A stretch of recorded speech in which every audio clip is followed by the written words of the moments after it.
2, 1. Here we are again. Hey, Joe. Hello, Jordan. How are you doing, man? I'm doing great. You have the schedule that you have and the amount of energy and enthusiasm you maintain with the schedule is very remarkable because you're not stopping. You're not slowing down. I mean, you've had your foot on the gas for like 2 solid years now. Make hay while the sun shines. I guess so. Is that what it is? Is that how you feel about it? Well, when you have an opportunity that's completely preposterous, you're a fool to take it for granted. Yeah, I guess that's it, right? So Tammy and I have been to 100 cities since January. So everywhere, and part of what keeps us going, well, first of all, I have a really good crew, like the CAA guys, they're really good. Live Nation's been really good. They make sure the theaters are smooth and we've had no problems at all. And then I have lots of people who are helping me with my scheduling, and Tammy travels with me. And then the lectures themselves, well, I really like doing them, partly because I do a different lecture every night, and so that keeps me sharp, and it makes sure that I'm thinking about new things all the time and trying to formulate my thoughts more precisely. And they're also unbelievably positive. So that's also something that makes it a lot easier to do because, I go to a city and there's 1,500 to 2,000 people waiting for me there, which is like staggering in and of itself wherever I go. And they're all there listening intently, and it's a sophisticated discussion, or at least as sophisticated as I can make it. And I'm communicating directly with the audience, and all the people are there to try to get their lives together. And so the feeling in the hall is really, really positive. And then I usually talk to about 150 people afterwards, and all of them, well, many of them, they just say hi and they're polite and we have a photograph and all that, but lots of them have stories about how they've been putting their lives together, and they're thrilled to death about it, that they're out of the hole they were in, or they've started a new business, or they've sold a new business, or they just decided to get married, or they're going to have some kids, or they've fixed up their relationship with their parents, or they quit drinking, and they're not addicted. I talked to one guy in Europe.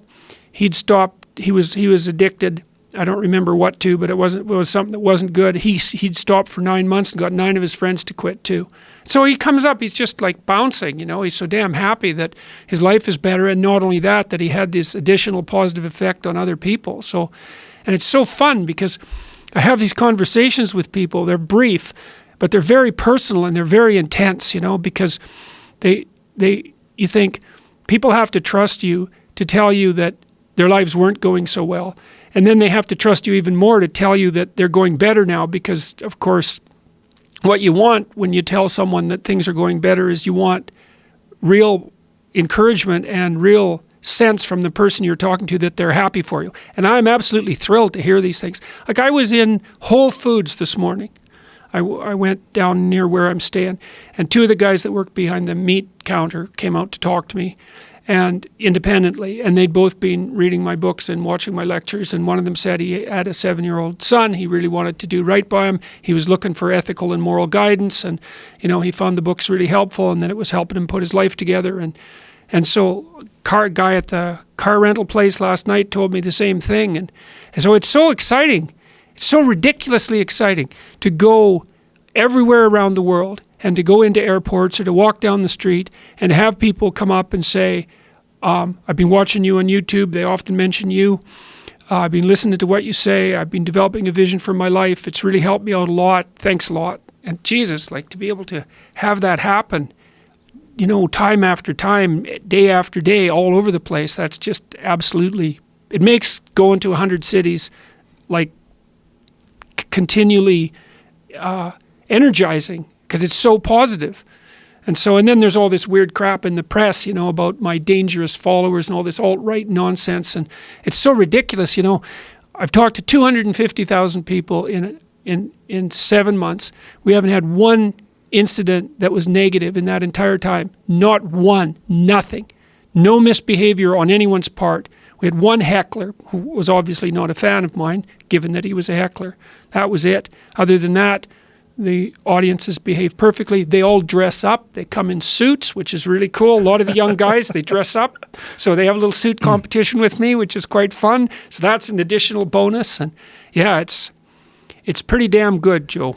I think it's really fantastic, and I think what's going on is it makes me very optimistic, because I think that one of the things that new media has provided is these new avenues for information to get out there, and these new things like these lecture circuits. When was the last time you saw public lecture circuits that were popular to the tune of thousands and thousands of people? I saw the ones that you and Sam Harris did on YouTube, and Sam's doing them with a lot of other people as well. You're doing them with a lot of other people, with Dave Rubin as well. Yep. These are, this is a very unique thing. That's for sure. And also this desire to understand new paths of behavior and patterns of thinking, and that these are corrective paths and patterns that can lead you to a more fulfilled and happier life. Yep. And recognize the pitfalls of certain types of behavior that people just fall into. Yep. And I think oftentimes the difference between someone who lives a fulfilled life and someone who lives a life filled with disaster is following incorrect patterns and not knowing what the correct ones are. Yep. So there's a lot of good people out there that live shitty lives, and they don't do it because they're just dumb or because they're bad. They do it because they've been influenced by certain patterns. They've fallen into patterns, whether it's because of the people that they surround themselves with, or the neighborhood they grew up, the people that are around them have this way of being, and they kind of fall into that, or it's drugs or it's alcohol or whatever it is. But then they find a new one. Yep. And then they can slide right into that new one. And all of a sudden, they feel energized when they wake up in the morning instead of hungover. They're getting exercise in. They're eating healthy. They're starting to think about things correctly and do good things. And the momentum of them doing those good things leads them to feel good about themselves and energized. And these are all things that you promote and that I think are genuinely really significant, like really important. Well, the thing is, it gets maligned. You get pushed into this weird. But what we were talking about before the podcast, by a small select group of people. It's a very small but vocal minority that wants to misrepresent you. And then there's the periphery that listen to this small group, and then they sort of parrot those words out without any real thinking about what you've said. Well, one of the things that I have made a mistake about in the past that I just realized in the last couple of weeks was that, people often accuse me and they say, well, most of the people that listen to you are men.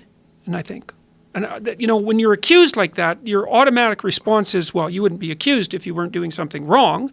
So there must be something wrong about that. It's like, why isn't it 50% women? And so I've said things like, well, 80% of the people who watch YouTube videos are men. And so the fact that 80% of the people who watch my videos are men isn't that surprising given that base rate. But then about 3 weeks ago, I started thinking, well, what the hell am I doing? It's like, what, is there something wrong with talking to men? Is that actually a problem? It's like I didn't set out to do that specifically, but if that's the way it's working out, and there is a majority of men coming to my shows, say, then why is that all of a sudden supposed to be a bad thing? I'm asking men to be more honest, and especially in their speech and their thinking, and to be more responsible for themselves and for their family and for their community, and to grow up and to shoulder their burden and to live a responsible and meaningful life, and putting those two things together conceptually. And it's like, and then there's an accusation about that as if there's something wrong. And I thought, well, why am I even playing into this? It's like, fine, I'm talking to men. I'm encouraging them. And I am absolutely thrilled. Like every time someone comes up to me, and that's happening maybe 100 times a week or something like that, and tells me one of these stories about how they put their life together. It's like, I'm absolutely thrilled about that. And so I don't see, it's just a sign of how pathological our times have become in some sense, that there would have been any guilt about that to begin with. Because how is that not a good thing, man? It's weird. I think a lot of that has to do with this concept that men are running everything and that men have this massive advantage. There's a white male advantage and privilege that we all enjoy and share, and that men have this advantage financially. There's a disparity in terms of the gender gap in pay, and in income, and that if you were really a good person, you would be trying to balance that out, and that you wouldn't be trying to pump up the winning team. Right, well, and that's the funny thing. Well, that's it, and that's part of that narrative that, well, if there's winners, there has to be losers, and the reason that there are losers is because there's winners. And that's complete bloody nonsense, because as far as I'm concerned, and I really believe this, is that every single person who sets out to put themselves together ethically is a net positive to everyone around them. There's no downside to Yes. that. And my book has been criticized by people who've read it very poorly, especially chapter 1 when I talk about hierarchies, that I'm somehow supporting the idea that power in a hierarchy is the right way to be. And there's absolutely nothing in what I've written that suggests that at all. Like, I'm suggesting that human hierarchies are very complex, and that the way that you win in a human hierarchy is by being competent and reciprocal. And so, I mean, for example, even if you're selfish, let's say, you got to think very carefully about what that would mean if you were selfish and awake, because you have to work to take care of yourself and what you want, say, in this moment. But then there's you tomorrow, and there's you next week, and there's you next month and next year and 10 years from now and when you're old. So because you're self-conscious and because you're aware of the future, you're actually a community unto yourself. And if you're selfish and impulsive, all that means is that you're serving the person you are right now, in that impulsive way, but not the person you're going to be. And so that's not a good grounds for any sort of ethical behavior. And I see that if you serve yourself properly, there's no difference between that and serving your family properly and serving your community properly, that those things all mesh in a kind of a harmonious manner.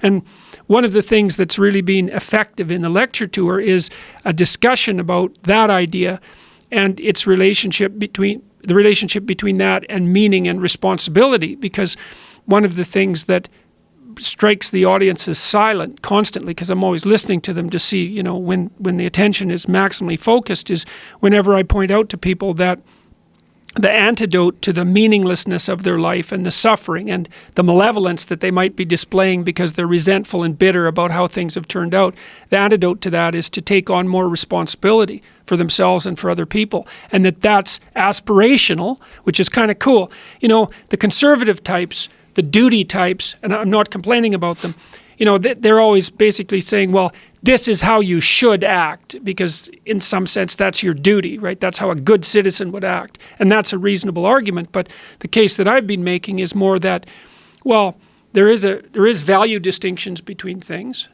Some things are worth doing and some things aren't, and you can kind of discover what that is for yourself, and then you should aim at the things that are most worth doing. And what you'll find if you watch carefully is that the things that you find worth doing are almost always associated with an increase in responsibility. Because if you think about the people you admire, for example, you spontaneously admire people, and that's a manifestation of the instinct to imitate. Again, people are very imitative. You don't admire people who don't take care of themselves. Like, unless there's something wrong with you, you at least want an admirable person to be accountable for themselves. And then if they've got something left over so they can be accountable for their family, well, then that's a net plus, obviously. That's someone you think is solid. And then maybe they take care of some more people. They have a business or they're involved in the community in some positive way. You see, well, that's a person whose pattern of being is worth imitating. And that's all associated with responsibility. And it's so interesting because it's as if everybody kind of knows this, but that it hasn't crystallized. It's like, well, you should be responsible because that's what a good citizen is. It's not, no, you should be responsible because you need to have a deep meaning in your life to offset the suffering so you don't get bitter. And the way you do that is to bear a heavy load, to get yourself in check for you now and for you in the future, and then to do the same for your family and your community, and that there's real nobility in that, and there's real meaning. And more, the other thing that I've been suggesting to people, and I also believe this, is that, and I think that the guys that have come to talk to me, especially the ones that have had real rough lives, they really understand this. If you don't get your act together and you let yourself slide, then what kind of moves in to take the place of what you could have been is something that's really not good at all. So it's not only that if you're living like a dissolute life, that you're not aiming at anything positive, and so you don't have any real meaning, and you're subsumed by anxiety and all of that and hopelessness, but something kind of hellish moves in there too to occupy that place, and so then you end up making things worse.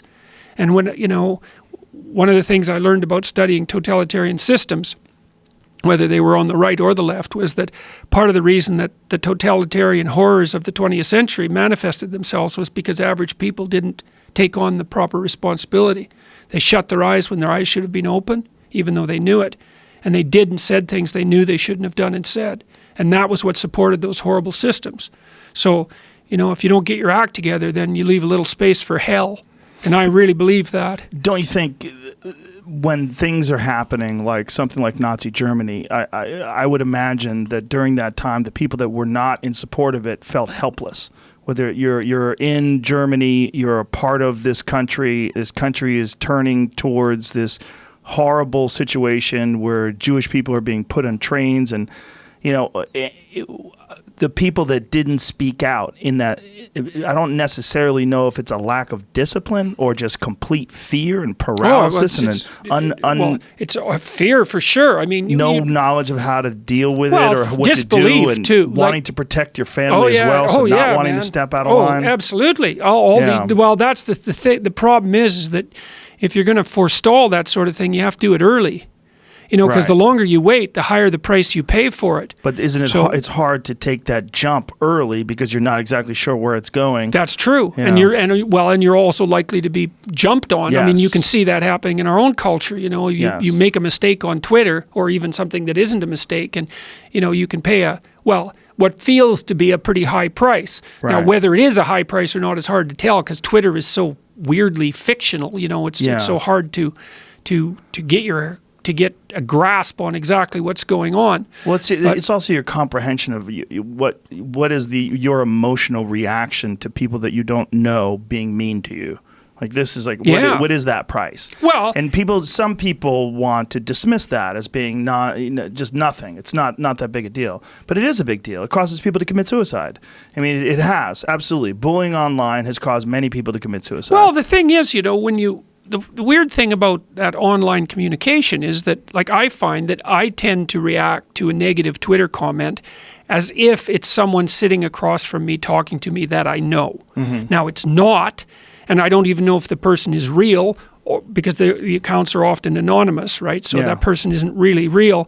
But your emotional response is still, someone's gone out of their way to be harshly critical to you. Right. And that doesn't happen that often in your day-to-day life. And so, if you're a reasonable person, you're very sensitive to criticism because it's rare and because you might be wrong, especially if there's a lot of people criticizing you, because you kind of have to be psychopathic in order just to brush that off. It's like, 100 people think I'm wrong. There's nothing to that. It's like, if it's 100 people out of 100 million, but you can't tell on Twitter, then it's irrelevant. But if it's a mob of 100 people that show up outside your house, which is quite kind of what Twitter feels like, then you think, God, I must have done something wrong because otherwise why would all these people be here? Right. And I think that's why so many people are driven to apologize, when they do something on Twitter or do something and then the Twitter mobs go after them. They think, oh God, I must have done something wrong. I should do some soul searching. And so some of that's not even fear. It's more like, it's in a sense, it's a morality that's misplaced because of our inability to calibrate the social messaging. I mean, I've almost completely stopped reading Twitter comments in the last month. And I'm definitely better for it. Yeah, it makes you way happier, right? Oh yeah, it's too much. It's too much. Crazy. It's too crazy. Well, what is your number up to now? The number of followers you have? About 1 million on Twitter. Yeah, that's when it's about time to get out of Dodge. Yeah. Well, I mean, and I'm still following people and reading what people are posting, but no, the comments, I'm just not worth it. No, it's not. And I think it does have something to do with the technology itself. Like, I do believe that small limit facilitates angry, impulsive responding. Perhaps because you're trying to get people to respond to you, but the alternative is Facebook, where you have these long posts that are just rambling first drafts that people put out. They're like, when they start ranting about politics or what have you, I just can't get involved. They're just too big. And then people jump in and comment on them, and often their comments are massive as well. It's just too verbose. Whereas the good thing about Twitter is it makes you boil down what you're trying to say to a very succinct thing. Although I do enjoy when someone has a good Twitter thread. Like there was a really good Twitter thread. What was that gentleman's name? Respectable Lawyer? Respectable Law. Respectable Law. Yeah. He wrote a long history of the Sentinelese people that's that uncontacted tribe in the Indian Sea, where they this gentleman went there to try to convert them to Christianity, and they shot him full of arrows. Yeah, and he wrote this long history of these people and what they've had to endure with being, a few people going to them and doing some awful things and diseases and stuff like that. So I enjoy when someone will do that, like these long, like every now and then someone will use it in a novel way. I really like that. But there's a lot of it is just people just trying to get a reaction, and what's the reaction they can get by pissing you off? That's like the best one. Well, they also Insulting might you. be the ones that are most like it, we don't exactly know what motivates people to respond on Twitter, and it might be that the fundamental motivation for a Twitter response is anger. Yeah. Rather than the desire to share something, because we don't know anything about how these new communication techniques function psychologically. Right. Like maybe Twitter is skewed 90% towards people who are impulsively angry at that moment. It could easily be.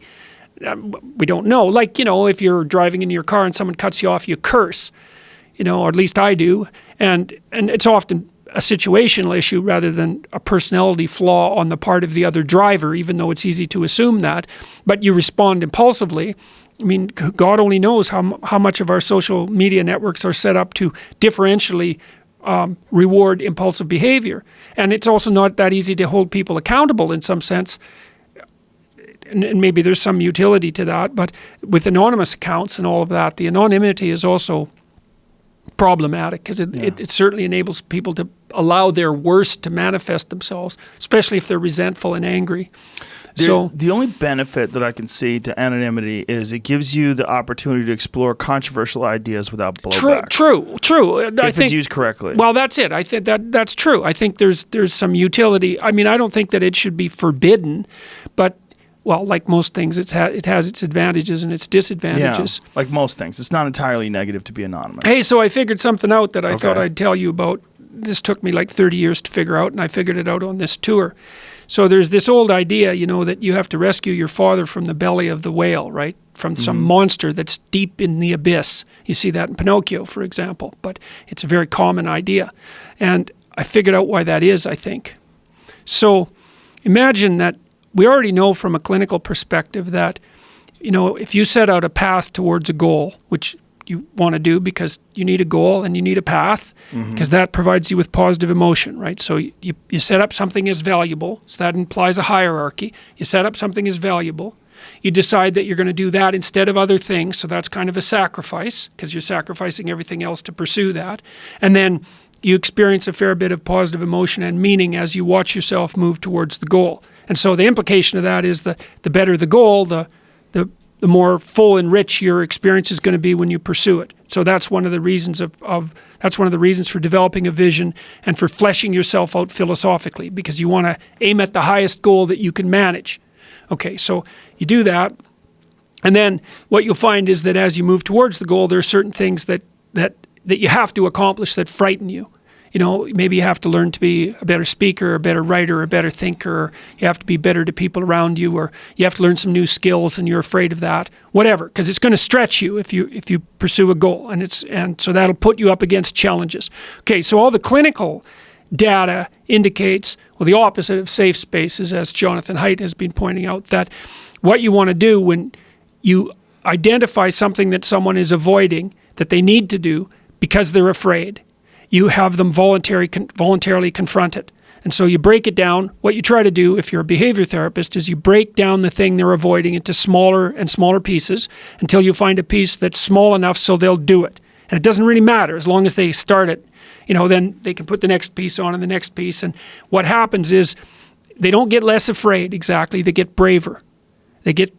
It's like there's more of them. And here's why. So imagine you do something new, and that's informative, right? There's information in the action, and then you can incorporate that information and turn it into a skill and turn it into a transformation of your perceptions. So there's more to you because you've tried something new.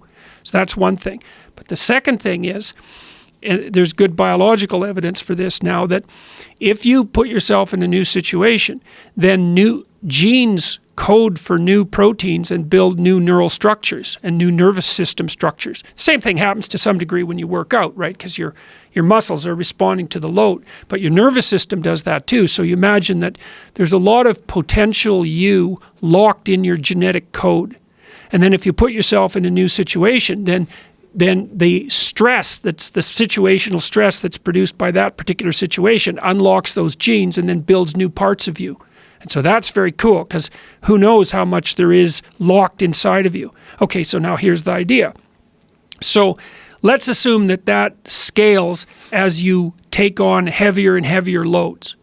That more and more of you get more and more informed because you're doing more and more difficult things, but more and more of you gets unlocked.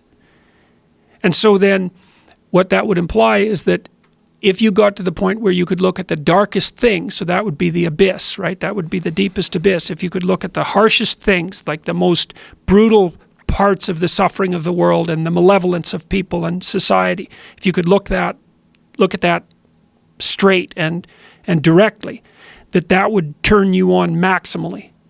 And so that's the idea of rescuing your father, because imagine that you're like the potential composite of all the ancestral wisdom that's locked inside of you biologically. But that's not going to come out at all unless you stress yourself, unless you challenge yourself. And the bigger the challenge you take on, the more that's going to turn on.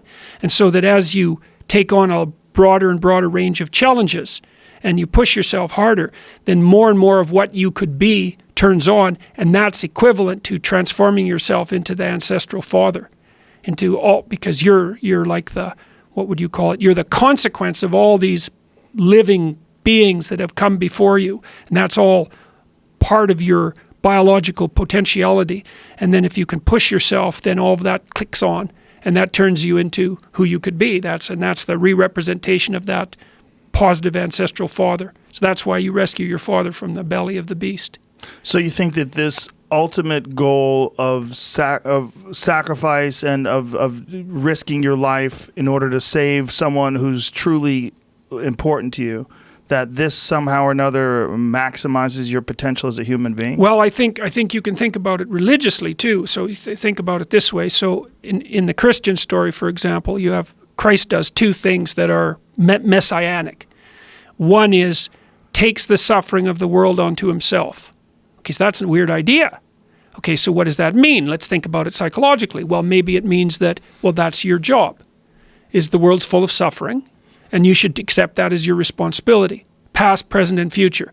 You're supposed to do something about that, as much as you can about it. And maybe you start with your own localized suffering, put yourself together, but then you expand that outward and you decide that you're not a victim of that, even though, you're part and parcel of it, but you're the potential solution to that. And so you accept that as a responsibility. So that's part of taking on a load. That's part of bearing a cross. You could look at it that way. The cross is sort of a symbol of the place of maximal suffering.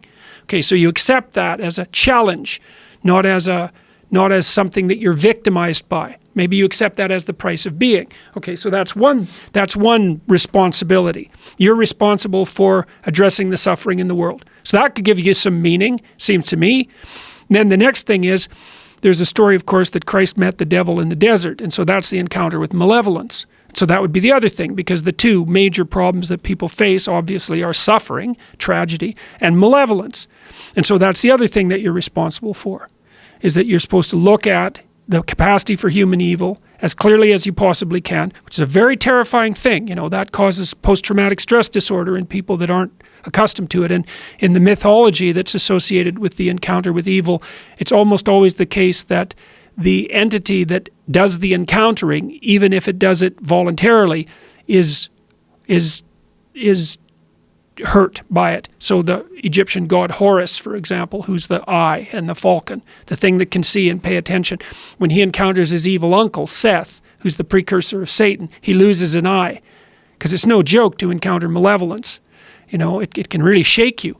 But the idea would be that if you can face the malevolence and you can face the suffering, then that opens the door to your maximal potential. And then the optimistic part of that is, and this is why it's so useful to peer into the darkness, let's say, the optimistic part of that is that although the suffering is great and the malevolence is deep, your capacity to transcend it is stronger.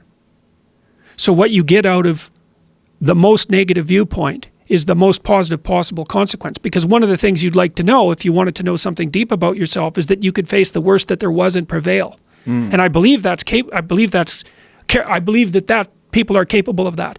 I think that despite how tragic life is and how malevolent things are, that fundamentally our spirit, let's say, has the capacity to confront that and to fix it, like psychologically, so to confront it courageously, to be able to bear up under that if you do it voluntarily, but also to address it. Not only to deal with it psychologically, but to deal with it practically. And that we could make things much better. There's always a striving towards utopia, right? Like this is the ultimate goal, that if you ask people, what would you like out of civilization? Well, I'd like everyone to be happy and everyone to get along and there to be no war, nothing, no suffering, no anything. But in order to really truly learn about yourself and about life, you have to overcome adversity. You have to experience things. And I firmly believe that in order to truly appreciate love, you have to understand and really have felt hate. And to really appreciate camaraderie, you have to feel loneliness. So this is just a part of being a person for whatever reason. Like, yeah, well, maybe, see, the other thing that I've been thinking along the same lines is that, it isn't, so in the biblical stories, in the Abrahamic stories, for example, Abraham basically hangs around his dad's tent till he's like 80. He's one of these guys that fails to launch, in a big way. And God eventually gets sick and tired of him, like, playing video games in his basement, and says, get the hell out there into the world and have a life. And so he does. He leaves his father's tent and his community and his country, which is what he's commanded to do. And then he goes out and has an adventure. But, the first thing he encounters is a famine, and then he encounters a tyranny, and then he encounters a bunch of people in the tyrannical state that want to take his wife. And so you can imagine that Abraham's response to that is like, it was a hell of a lot better sitting in my dad's tent playing video games. But what's cool about that story, what I realized when I was doing the lectures on it last year, was that was a call to adventure. And that the right way of conceptualizing what we're talking about isn't that utopia would be a place where everyone was happy. Because and I think because of what you just laid out, is you need that polarity, and people need a load, and we need adversity, and we need difficulty. We need all of that. So maybe what you want is an adventure, the greatest adventure that you could have. And that would involve, something to push against. It would involve real challenge. And so just see, Dostoevsky knew this, because when he wrote Notes from Underground, which I would highly recommend to everyone who's listening, it's a great book and it's a very short book. He criticized socialist utopia back in like 1860, way before it became the sort of widespread idea that it is now. And what Dostoevsky said was that, well, human beings are these very peculiar creatures, and if you gave us a utopia so that we had nothing to do but eat cake and busy ourselves with the continuation of the species, that was his line, that the first thing we do is smash it all to bits just so that something unexpected and troublesome would happen, because we're built for adventure and not for peace and happiness. Well, we're designed to overcome the natural world. The natural world is filled with that. The natural world is filled with things trying to eat things. This is just everywhere you look, that's all you observe. You observe predators and prey and animals eating vegetables, and that's it. And I think that this concept of overcoming adversity is it's so human. It's so a part of what we are, that I want to bring it back to you. Because one of the things that I've been considering is that, I've said this many times, and I just had a conversation with my good friend Steve Rinella the other day where he brought it up independently. He said, I think Jordan Peterson is the most misunderstood and misinterpreted guy in the world. He's like, people are always like, not just misinterpreting, but misstating what you believe in, misstating what you say. This opposition to you, like we were talking about this GQ interview, which I thought was, I thought that woman was far more intelligent than and her approach was far better and far more reasoned and well thought out than some of the other attacks on you before. So they're bringing in the varsity level players, is what I'm saying. It's like, but I think this is important. I think this is part of what forges this message, is that you are, and and this is one of the things that Eric Weinstein and I had said about you, is that you're essentially the Hoist Gracie of the intellectual dark web. If you don't know what that means, is the early days of the UFC, no one knew what the best martial art was. And the idea was like there was all these martial arts that are running around independently, and they were all claiming that they had the best technique, and let's see what happens. And Royce Gracie was the one who represented jiu-jitsu and went out there and beat all these people with superior technique and superior strategy. South American? Yes, he's from Brazil. Brazil, yeah, okay. I know Yes. about him, yeah. And yeah. he launched this and his family launched this Brazilian jiu-jitsu empire that has since taken over the world of martial arts. But you are the one who's consistently engaging in these people. You're the one who's involved in these Vale Tudo events where you're debating these people who are coming at you hostile with notes. And I think as uncomfortable as those moments are, like, who was the woman that said, so what you're trying to say is... Yeah, Kathy Newman. Yeah, I think her approach... I think she misunderestimated you. I think she underestimated you. I think she misinterpreted who you are, and she thought that she could come at you with this straw man sort of article and argument, rather, and frame your positions in a very unflattering way. It just didn't work. No. It was like the early days of Royce Gracie. Guys would come at him flailing, and he'd get him in an arm bar, and they'd tap out, and they'd go, fuck. That's kind of what happened with you. But now this woman who you had this conversation with in GQ, she was much more skilled. Yeah. She was better verbally. Yeah. Her arguments made more sense. Yeah. She seemed more reasonable, more well-read. Yeah. She was able to think on her feet quicker. But still, these are really important conversations. Well, it was a funny day because I went to the hotel room in Baltimore, and I went out of my way to do it. And she was hostile to me the second I walked into the room. Really? Yes, and that really kind of put me off. How so? Well, she basically told me that we were going to have a war, not so many words, but just there was a coldness to her and a distaste for me that was sort of radiating from her. So she was animus possessed from a Jungian perspective. That's the right way of thinking about it. One of the ways of thinking about that is that she had a chip on her shoulder in relationship to me. So she'd already formulated who I was in her imagination. Right. And it was also maybe a form of projection. So like I was the embodiment of all the things that she found distasteful. And that's who she was. So there was no willingness to consider on her part that I could be different than her preconceptions of me, right? And so she was hostile to me in the way that you would be if you were prejudiced against someone right from the beginning.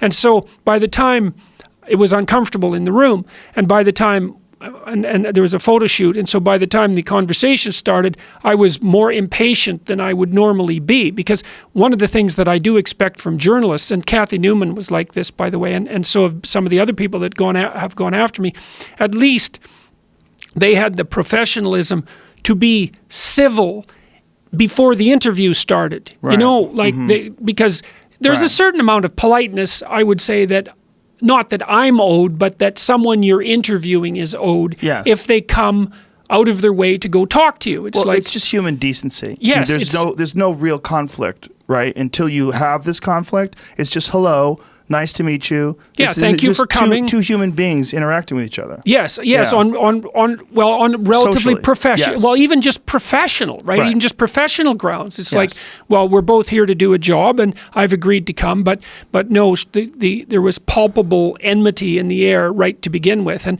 when I actually thought at the end of that interview, I thought, geez, maybe I've done enough interviews, because I found that I was more impatient than I would have liked to have been. Now, luckily, it doesn't seem to have gone overboard, because I've been watching the comments on that GQ interview, and I think it's got about 4.5 million views, some ridiculous number of views.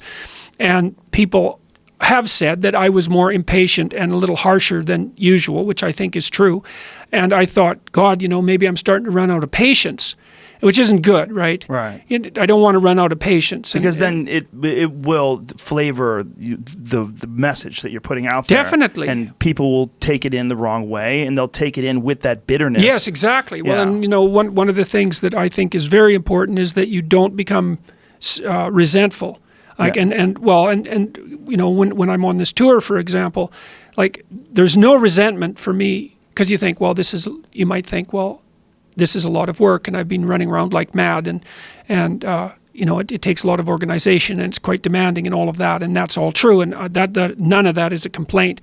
And I decided with Tammy right at the beginning that, well, first of all, that this was going to be work and not a vacation, because we're not stupid. We know you can't have everything at the same time if you have any sense. You're lucky if you get some things that are good at once, So we're very grateful to have that opportunity, and that I was going to continue to do this as long as I was thrilled to be in front of the audience, and then when I meet people afterwards, that I'm not looking at the end of the line to see when the night ends, because I want to be sure that every single person that comes to meet me, I'm, present for. Absolutely, because I am actually quite taken aback and thrilled, I guess is the right word. Grateful. Gratitude, that's better. yes. That they're there. It's like, God, man, some of these people, they're coming from all over the place. People fly in from Australia into Europe. They've flown. Lots of Eastern Europeans came to England. In fact, they're making huge treks. There was guys who came from they took them 12 hours to get through Russia to come to Finland to watch the talk there. And then not just a few people like that. People are really going way the hell out of their way, and then they line up, and it's not inexpensive, because these venues are expensive and all of that. And I'm doing, and it's the same with the damn interviews. It's like I'm doing my best to not take any of this for granted and not get annoyed about it. And that goes for the conflict too. It's like, well, I've tried to have my agent screen out maybe the more egregious interviews, the ones that would just be nothing but combat, because I find them quite stressful, though I wouldn't say I'm hiding from them. But you don't know to begin with how an interview is going to go, and I could just say, well, I'm done having interviews for a while. But I can't help but see that the conflict is a necessary part of this, even though I don't find it pleasant. Like, people think, they accuse me of being a provocateur, of enjoying the conflict, and it's actually not true at all. I don't enjoy it at all. It usually takes me about 3 days to recover from a particularly contentious interview, because I find conflict, interpersonal conflict, quite stressful. Yes. But I think everyone does. Yes. And to pretend you don't, you're either a sociopath or you're a liar. Yes. Well, there are people who seem to enjoy that kind of intellectual combat, that they and the political types are more like that. But I think they still afterwards feel it. And if they read the comments and people are against them, it's just that the unease, it carries. Well, you would think so. Yeah. I mean, I don't even know how people deal with it, because, I'm being fortunate, because although, I've had a fair bit of negative press coverage, the comments on YouTube in particular, which is where the bulk of them are, and I would say among the general public, have been overwhelmingly positive. I don't know what the hell it would be like to be in a world where that was reversed, where the majority of people are against you. I've seen it. I've seen it happen with guests that I've had on the show, where I've met them afterwards, and you see a physical effect on them. You see them beaten down, like, Jesus Christ, those comments are so mean. I'm like, you can't read those. You just can't read those. And you see how it's affecting them. Like, they can't sleep. They read it. It fucks with them. They'll stay up for nights. It's not good. It's you're taking in all of these opinions of hundreds, if not thousands, of people that you don't even know. You don't know if they're coming from a healthy place, and most of those opinions, they would not express it that way if they were talking to you. Even if they could get the same message across, like, I think you were ignorant to these facts. I think you're biased in your perceptions. Even if they had an opinion that was unflattering, the way they'd express it to you, they'd be considerate about you and your feelings as a human being. And if they weren't, you wouldn't take into consideration what they're saying, because this guy's just an asshole. Yeah, right. But when you just see it in type, we just see print. It just doesn't. It could be a smart person. It could be a psycho. It could be a fool. It could be anything. Well, it's also funny too, because the negative comments that are part of social media seem to be just as potent as negative comments in real life, but the positive comments don't seem to be as positive as the positive comments in real life. Yes. Like, and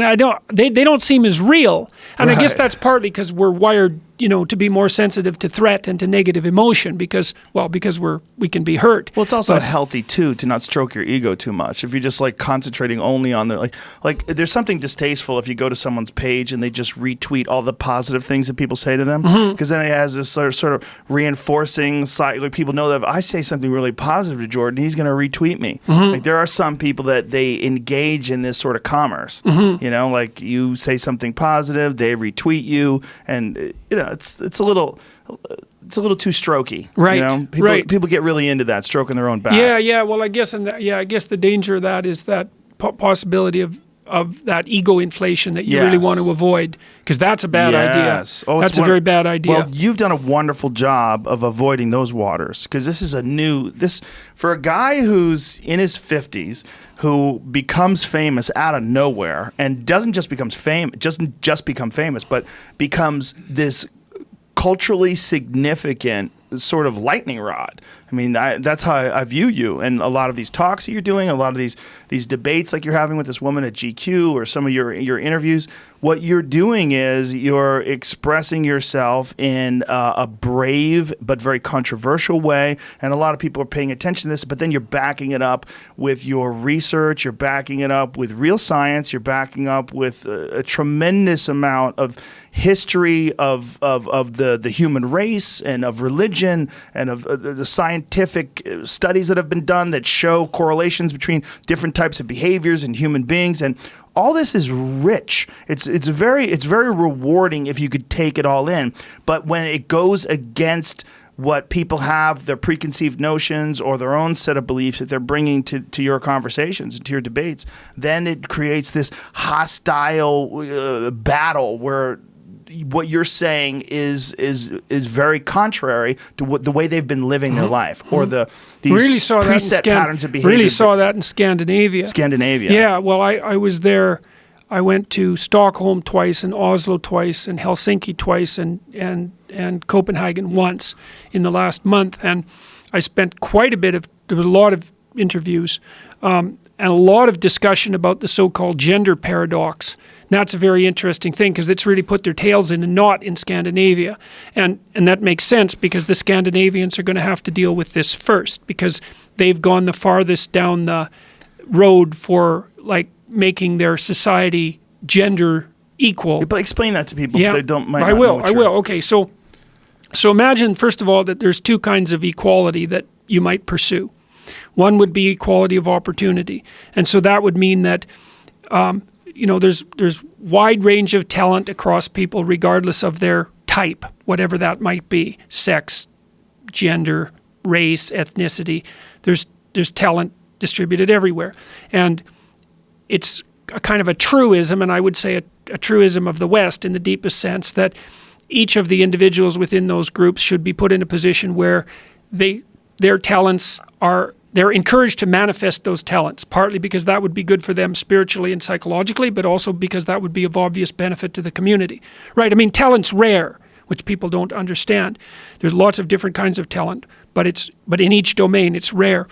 And so it's to everyone's benefit to exploit talented people to the maximal possible degree. So even if you're just selfish, you'd want to push for equality of opportunity, because the more talented people there are out there, the more cool stuff you get to have, and hopefully the more diverse and interesting your life is. So you can pursue equality of opportunity policies, and the Scandinavians have done that, especially trying to knock down barriers for women in the workplace. And by all accounts, by all standard theories, the Scandinavian countries and places like the Netherlands, Canada to a slightly lesser degree, have gone farther than any other countries in pursuing those policies.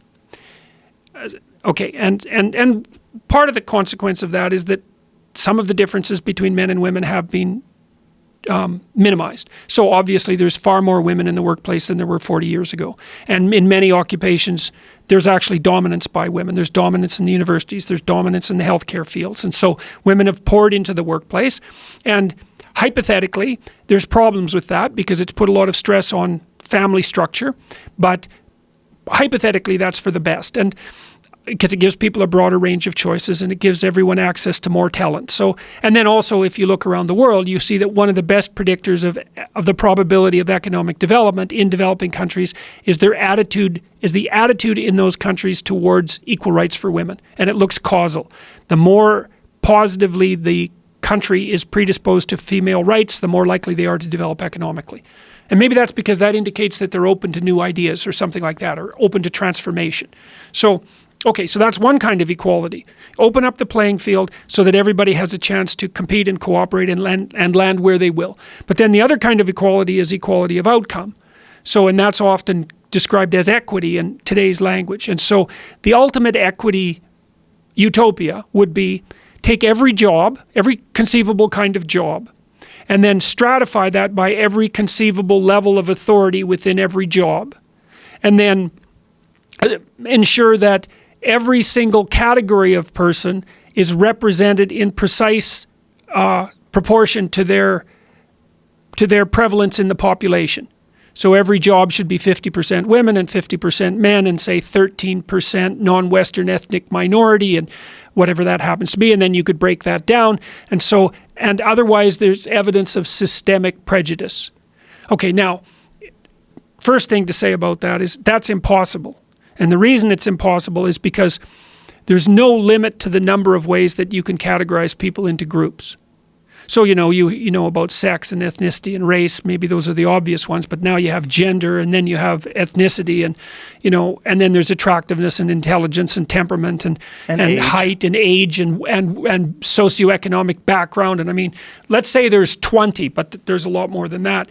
There's no possible way that you could ever regulate a society so tightly that every single one of those groups was equally represented in every single one of those occupations at every single level of the hierarchy. That is so they impossible. want to concentrate on the significant ones, which are men and women and race. Well, yeah, but who's to say those are the significant ones? That's the other thing. It isn't even obvious that they are, because I would say that like a more significant one is cognitive ability, because that's a way bigger predictor of long-term life success than sex or race. So I don't even think that we've necessarily identified the canonical groups. We've just decided that gender and race are maybe they're the most obvious. Right, but isn't there a problem is that people don't, that what they don't do is they don't take in terms of cognitive ability, they don't get on a team. They don't get on, like, there's people that are sexist. Yeah. But it's very rare that someone is elitist in terms of their cognitive ability. Well, hard to say, Joe. I mean, I think one of the reasons that... I shouldn't say elitist. Prejudiced is a better word. I don't know. You could be right. But look, I think one of the reasons that, like, here's something that's kind of Actually, peculiar. It doesn't even make sense now that I'm thinking about it. Of course they are. There's one thing that's quite peculiar about the United States in that regard. Is like most working class people, let's say, are far more irritated with the intellectual elite than they are with the wealthy elite. And that's because they think they could become wealthy, and they could, but they don't think they could become part of the intellectual elite. And it isn't obvious to me that the intellectual elite, so those would be the liberal left-leaning types that dominate the media and academia, are particularly positive in their attitudes towards the typical working class person. I think they're prejudiced and elitist. I do believe that that's the case. And I think they're also... what would you call it, patronizing. And I think that the typical working class person, say, who voted for Trump is very, very sensitive to that. And so they're much more concerned with the 1% who are the cognitive elite than they are the 1% who are the economic elite, because at least they think that's a game they could play. So anyways. Isn't that also because there's caricatures, right, of the 1% of the economic elite? You just think of people that are in these lofty positions that are in control of the financial institutions, but the 1% of the intellectual elite you think of in terms of like some of the more preposterous things you're hearing out of universities now and safe spaces and there's that too. Yeah. And there's that too. There's no appreciation on the part of the intellectual elite for the pathologies of rationalism. Right. I mean, there's nothing stupider than a smart person who went wrong. Like you can tangle on. I've seen this in my clients, frequently. Like if I have a particularly smart client who's particularly disordered in their personality, that's often just that's so difficult. It's almost unimaginable because they're so as a good at clinical rationalizing, for psychologist, example. you're talking about when Yeah. What is your approach to handling something like that? Who's like super intelligent, but yet completely their life is in disarray? Well, I usually take a very practical approach. Like, we try to identify, because I start always in my therapy practice, I always start with behavioral principles. It's like, okay, well, let's see if we can identify a few areas, through negotiation that are really causing you grief and misery. Like what's wrong with your life as far as you're concerned. And so that often takes a lot of discussion. And then we might try to figure out what's causing that. And that's often very difficult to figure out too, because it might be something physical. You might be sick in some way, because lots of depression is autoimmune related, and anxiety can be a side effect of all sorts of physiological disorders, or eating improperly, or sleeping badly, or not exercising, enough to kind of keep yourself regulated. So you try to figure out what's causing it, and then you try to sketch out some possible solution that we could both test. And then with the more intelligent ones, often they can come up with all sorts of reasons why none of this is going to work, or 1,000 reasons why. Usually 1,000 reasons why none of this is going to work. And with people like that, sometimes it's useful to turn to their dreams if they dream, because one of the things that's cool about dreams is that even though they're hard to interpret, they never lie. And so sometimes you can take someone who's hyper-rational and they'll have a dream and they'll tell you the dream, and then you can work through an interpretation, which is a tricky business. And the dream will tell them something, and there's just no denying it. It's like, well, it's a statement from nature. So what are you going to do? You're going to pretend that that's not the case? So that's often extremely useful. So back to the equality issue. So here's what's happened. So psychologists have, and this is what's putting a tail, not in the tail of the Scandinavians, psychologists have come to a pretty decent agreement about standard personality models, right? So there's extroversion, neuroticism, agreeableness, openness, and conscientiousness. And they look fairly stable cross-culturally. And that was all done by asking thousands of people hundreds and hundreds of questions and then grouping them statistically. So it was atheoretical, basically. Took computational power and statistics to find out that these are how traits group. So inextroverted people are sociable and happy, and neurotic people experience a fair bit of negative emotion. So that's the positive and negative emotion dimensions. Agreeable people are maternal, and disagreeable people are competitive, and there's a fair bit of male-female difference there. Conscientious people are dutiful and industrious and orderly, and the open people are creative. And so those are your basic 5 dimensions. Okay, so that's been established, and everyone more or less agrees on it. Now, maybe there's 7 dimensions, and we've got a questionnaire that breaks the 5 down into 10. That's called Understand Myself.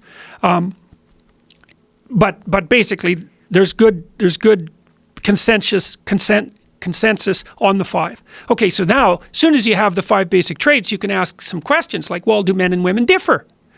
And so what you do is you just give the questionnaire. You can either fill it out yourself or have other people fill it out on your behalf. So, and it could be a teacher, it could be a parent, and that's all being done. And what you find is there are systematic differences between men and women. And the biggest differences are that women experience more negative emotion, and that they're more agreeable than men.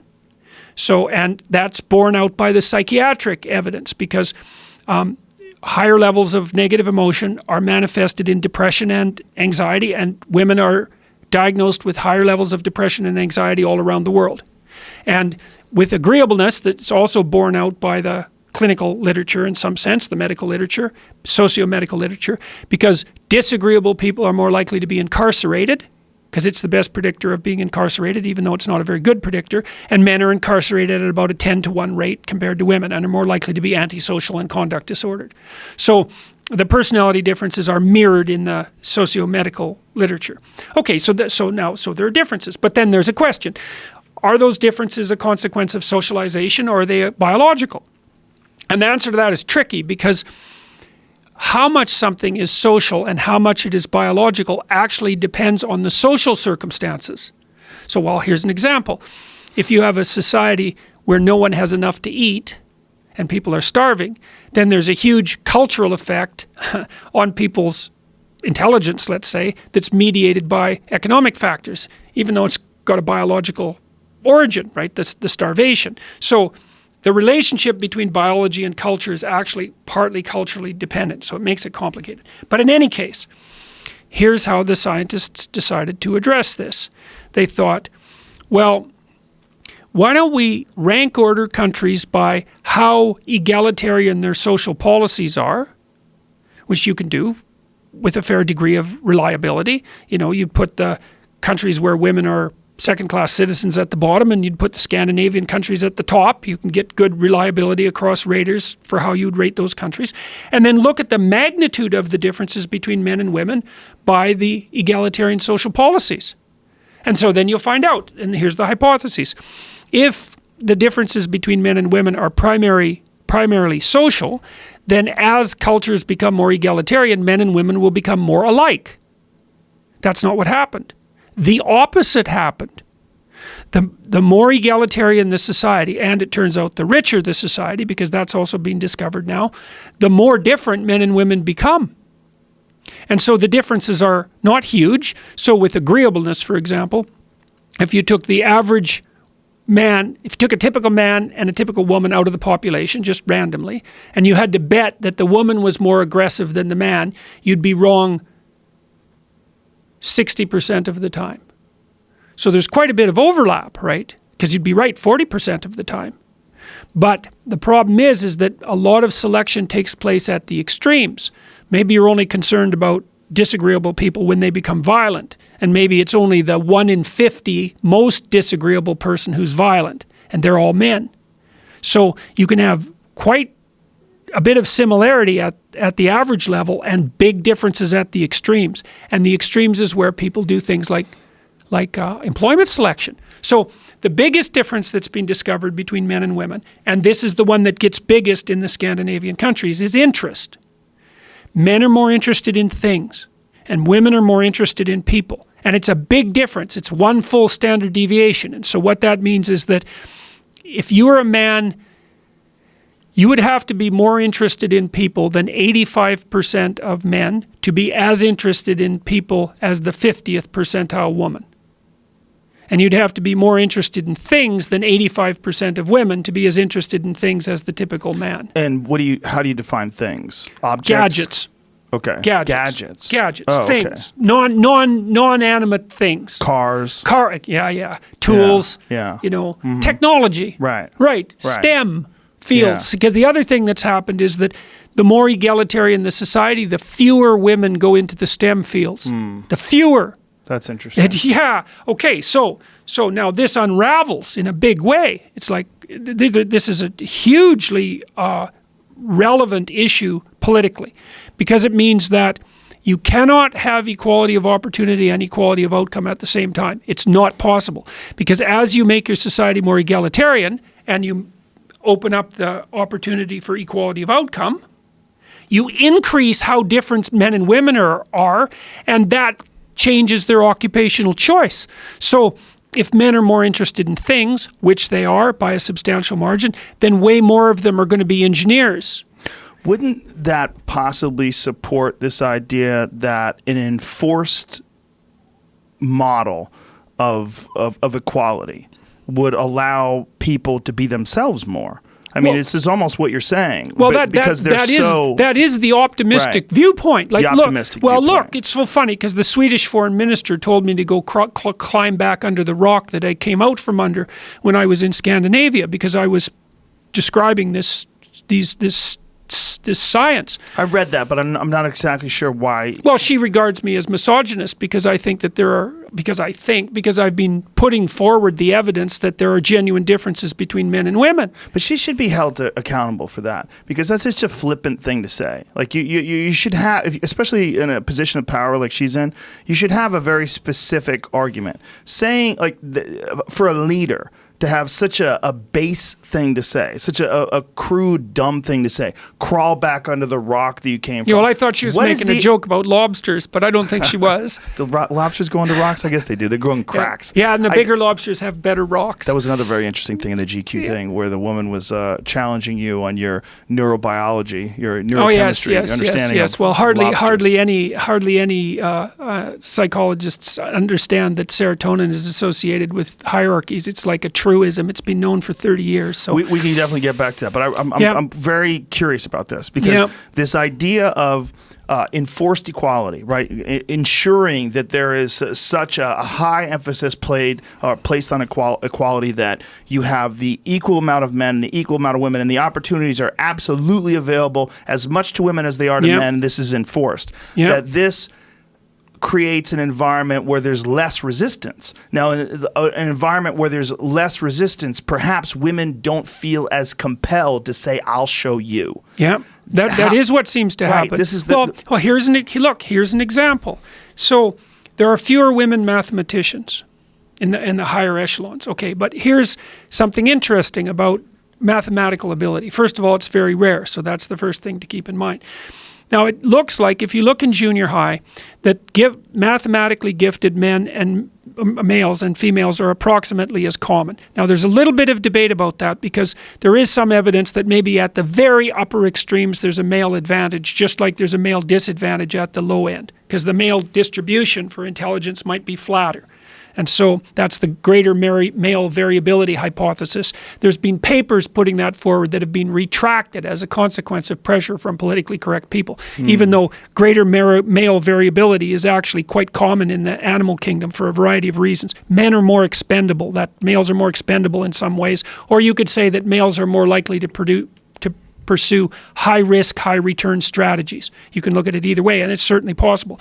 In any case, the males in junior high who happen to be mathematically gifted are less likely to also be verbally gifted, whereas that doesn't seem to be the case for the females.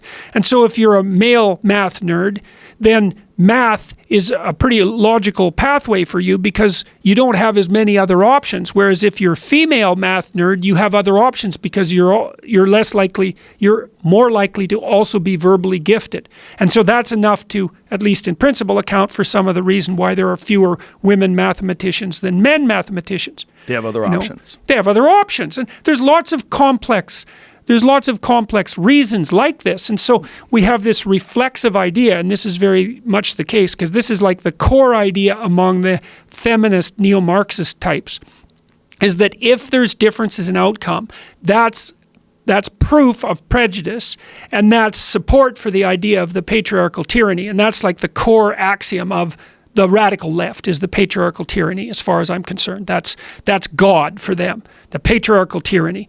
It's like, well, if it turns out that many of these differences in outcome between men and women aren't a consequence of the patriarchal tyranny, in fact, even get bigger when you reduce the tyrannical aspect of the patriarch and even the patriarchal aspect to it, then it makes that theory not only wrong, but opposite of the truth, which is the worst kind of wrong. And so, if men are more likely to pursue careers in the STEM fields, which seems to be the case, under conditions of optimal freedom for men and women, then that's going to drive income disparities because the STEM fields pay more. And they pay more partly because they're scalable. Like, it's really hard to scale care for people. Like if you work in a daycare, you're going to care for 3 infants. You're not going to care for 50 because you can't. It's not scalable. But if you're like a software designer, it's infinitely scalable. And so there's a much wider range of possibility for generating much larger income pools and much larger pools of wealth. And men are also more likely to work longer hours. And if you work 10% longer hours, you make 40% more money. There's a nonlinear return on. That's a good thing for everybody who's listening to know. If you have a job, you want to be the guy or the woman who's working that extra 10% because the return on that is nonlinear. So that's a really useful thing to know. Men are more likely to work outside. They're more likely to work in dangerous businesses. They're more likely to run full-time businesses rather than part-time businesses. And they're more likely to move in pursuit of their career goals. And that all contributes to differences in among Uber drivers, they make 7% more money because they drive faster. So anyways, that's not good though. Well, but it's a high risk. It's the high risk, high return issue, right? It's a pattern male. It's more risk. There's more risk in it, so there's more return as long as you don't get hurt. Right. And I think that's a pretty common male pattern. Is there's more risk There's more return as long as you don't get The hurt. problem seems to be when discussing these things in any way romanticizing or glorifying male behavior or putting any emphasis whatsoever on there being a positive aspect to a lot of the things that we think of as being negative, like aggression or ambition or competition. And Well, competition amongst men is fine. Yeah. Competition with men against women is often thought of as cruel. Yeah, well, yes, well, and there's a certain amount of reason for that as well, because obviously physical competition it's easy for that to border on cruel. This is why we were talking before the show that instead of calling people men and women when referring to because there's this very disturbing, in my opinion, trend of transgender women entering into these competitions now with women who are biologically female and dominating them. Yeah. And that instead of calling people men and women, let's dispense with that. Yeah, you can be a man or a woman. Just say you can be a man or a woman. That's your choice, and you can change it whenever you want.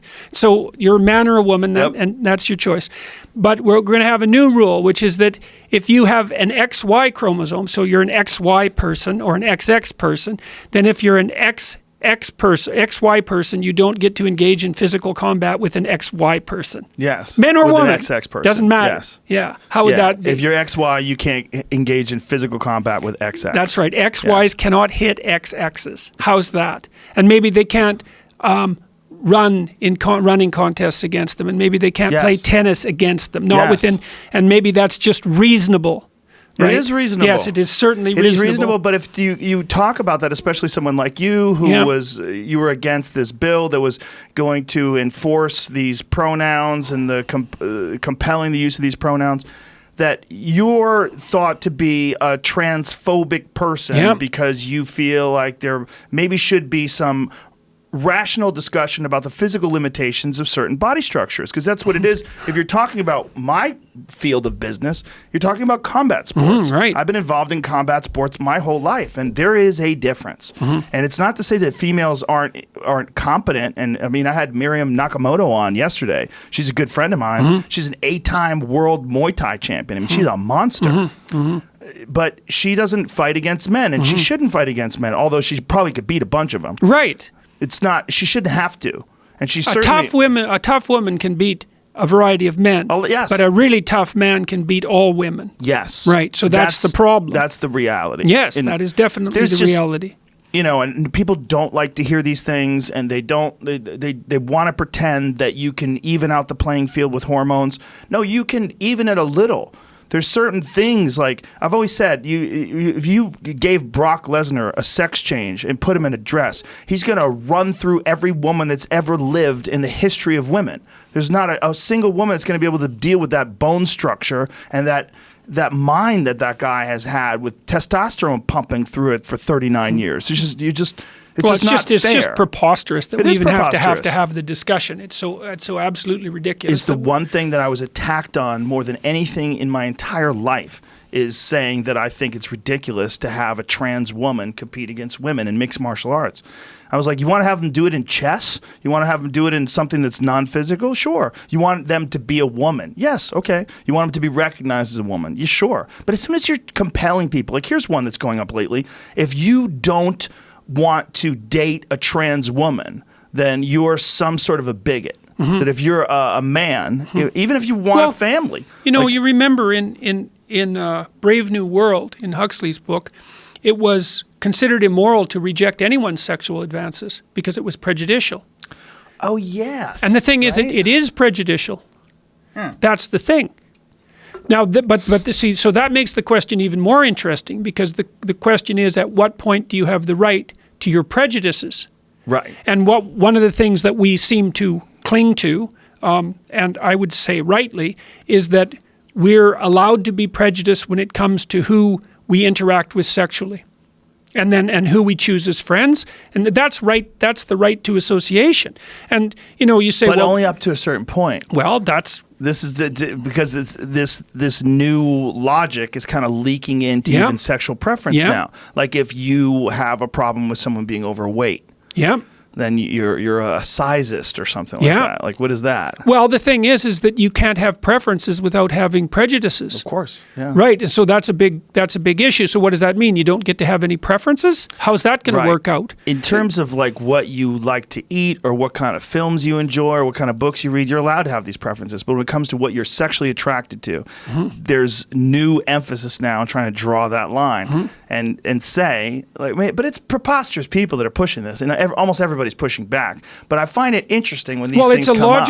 It's a logical conclusion to all these other things that have been happening, because Yes. that is where the rubber hits the road. It's like, I've seen this in debates that I've had publicly where people, talk about prejudice, and I've pointed out to them that they have prejudicial attitudes with regards to their sexual preferences because they don't just sleep with anyone who asks them. Right. So it's like, well, how is that not a prejudice? Well, of course it's a prejudice. Well, then the question is, under what circumstances are prejudices justifiable? And that's a conversation we don't like to have because we believe that there are no circumstances whatsoever under which prejudices are acceptable. There's a big difference between prejudices and discrimination. I think those two get conflated. Yes, there is a big difference between prejudice and discrimination. Right. And also, hopefully discrimination has to do with setting your standards in relationship to the task at hand. Yes. Right. That's what you'd hope for. That's the appropriate form Right. of discrimination. Right. That's like intelligence. Sure. Everything isn't the same about everything all the time. So you discriminate, you rank order things, and you need to rank order them even to pursue things that are valuable. This is one of the problems with the people who are so anti-hierarchy, like the radical leftists. Well, there shouldn't be hierarchies. It's like, okay, then why do something? well, that argument is so foolhardy that it's difficult to take seriously, but you do have to engage in it. And I think when you engage in it, it's really fascinating to watch because it's like you're playing a game of chess with someone who only has a couple of pieces. They have this strong move that they do, but you've got all these other pieces, and you're like, well, let's just keep this game going until this comes to this logical conclusion, which is checkmate. There's hierarchies all throughout nature. It doesn't mean people should suppress people. It doesn't mean people shouldn't have rights. It doesn't mean people should enforce themselves or force themselves on other folks. That's not what it means. It also doesn't mean that the hierarchies, especially if they're human hierarchies, Are good. then or that they're only, that's right, not that they're good necessarily, or that they're predicated on power. Like one of the most pathological elements of the postmodern types, especially people like Foucault, is their insistence that all hierarchical structures are predicated on power and that there's nothing other than power. And that's completely preposterous. I mean, I use examples of plumbers in my lectures more recently because it's rather comical. It's like, well, on what basis do you hire a plumber? So imagine that there's a hierarchy of plumbers ranging from very successful to very unsuccessful. Okay, and you say, well, what makes plumbers successful?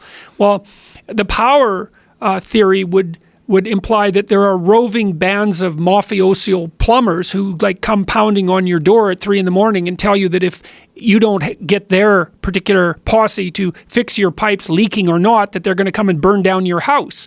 Of course, it's completely absurd. When you go to hire someone like a plumber, well, the first thing you want to know is reputation. Can they actually fix a pipe? Because you actually want your pipe fixed. And then you want to know, well, do they deal with you fairly? And part of what's tangled up in that, in all likelihood, is do they deal with their employees fairly? Because that's going to make their business function properly. And so the hierarchy of plumbers, which is part of the patriarchal tyranny, is almost entirely predicated on competence. Yes. And almost every enterprise in the West is like that. Because I keep wondering, well, where the hell is this patriarchal tyranny? Like, is it massage therapists? Is it nurses? Like, most nurses are female. If you get females organized into a hierarchy, which you do in nursing, is that all of a sudden, is that part of the patriarchal tyranny?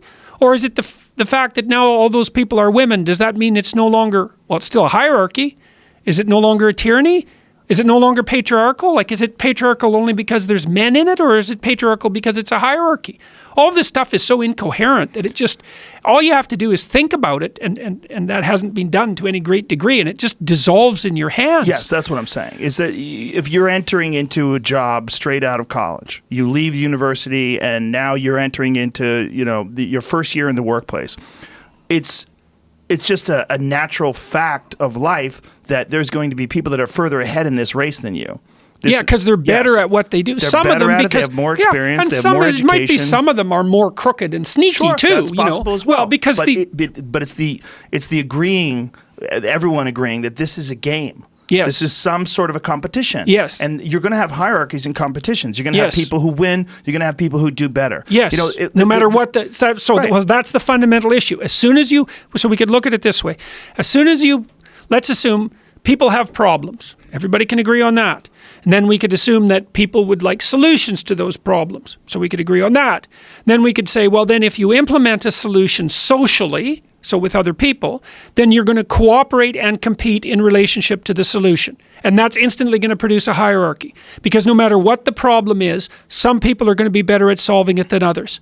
And then if you have any sense, you put the people who are good at solving it at the forefront, because then they solve it faster and cheaper and better. And then everybody benefits. But then Right. you get a hierarchy. Right. The people who solve those problems get financial incentive to solve those problems. Yes, and they this do is that, where- and they do that because the rest of us are greedy and desperate. It's like, we want the people who are good at solving the problems to keep solving them, and so what we're trying to do is to reward them so that they'll keep doing it even if it's difficult. Yes. To and give them some reward status, them and extraordinarily. if necessary. Yes. Yes. I mean, when you look at the people that are the head of giant industry, the CEOs of super successful companies, they're the ones who have the giant yachts and the big houses, and this is the incentive for people to try to get to that position. And the idea that there's no incentive and that there should be no incentive, but yet you're still going to have all this innovation is ridiculous. It's not how it works. It's not how human beings work. If human beings are going to work really hard, there has to be some sort of a reward, and it can't be an equal reward. Yes, and then what you could say, so the right, that would be, roughly speaking, a conservative position. And then you can take a left-wing position that's reasonable, and you can say, yes, there are hierarchies, but we have to stay awake because they can degenerate into power-hungry tyrannies, so Yes. that it's no longer competence. It's political machination and game playing and Yes. tyranny that produce the positional differentiation. Right. So we got to stay awake to that. And so we got to criticize the hierarchies, not the fact of hierarchy, but the structure of hierarchy, so they stay honest. And then we also have to be careful, because when you do set up a hierarchy, then a lot of people collect at the bottom. That's the necessary consequence of a few people collecting at the top. And so then you have to be concerned about those people at the bottom. And so there's a variety of things that you would do to express that concern. Is one, you might want to have a lot of hierarchies so that people of different talents could play different games. And a complex society is pretty good at that. But you're still going to have people who stack up at the bottom of all hierarchies, right? And those are going to be people who are sick, mentally and physically, and maybe people who are cognitively impaired, or who've experienced some kind of catastrophe in their life.